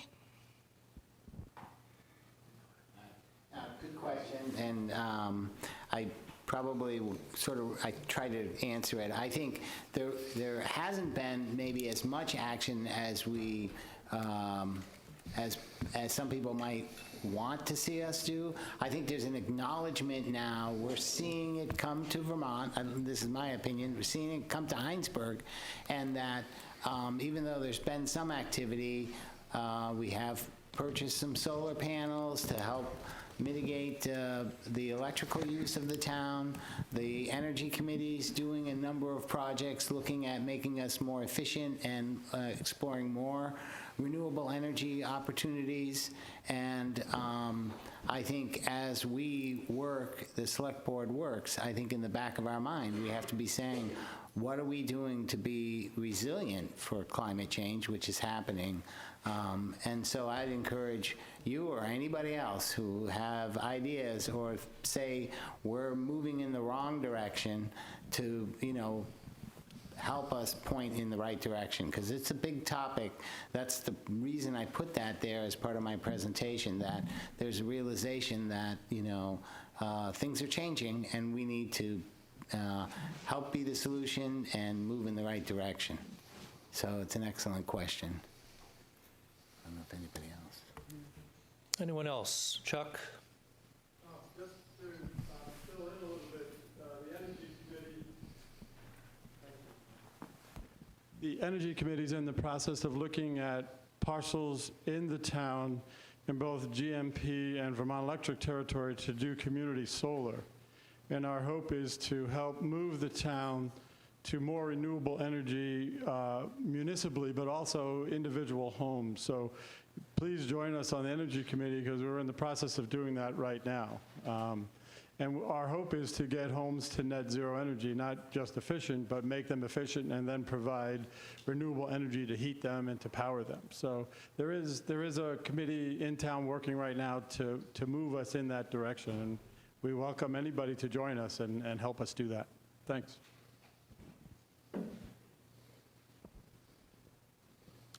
Not seeing any further raised hands, so may I have a motion to adjourn? Yes. I make a motion to adjourn. It is now 10:34. Second. All in favor? Aye. Nay? Thank you.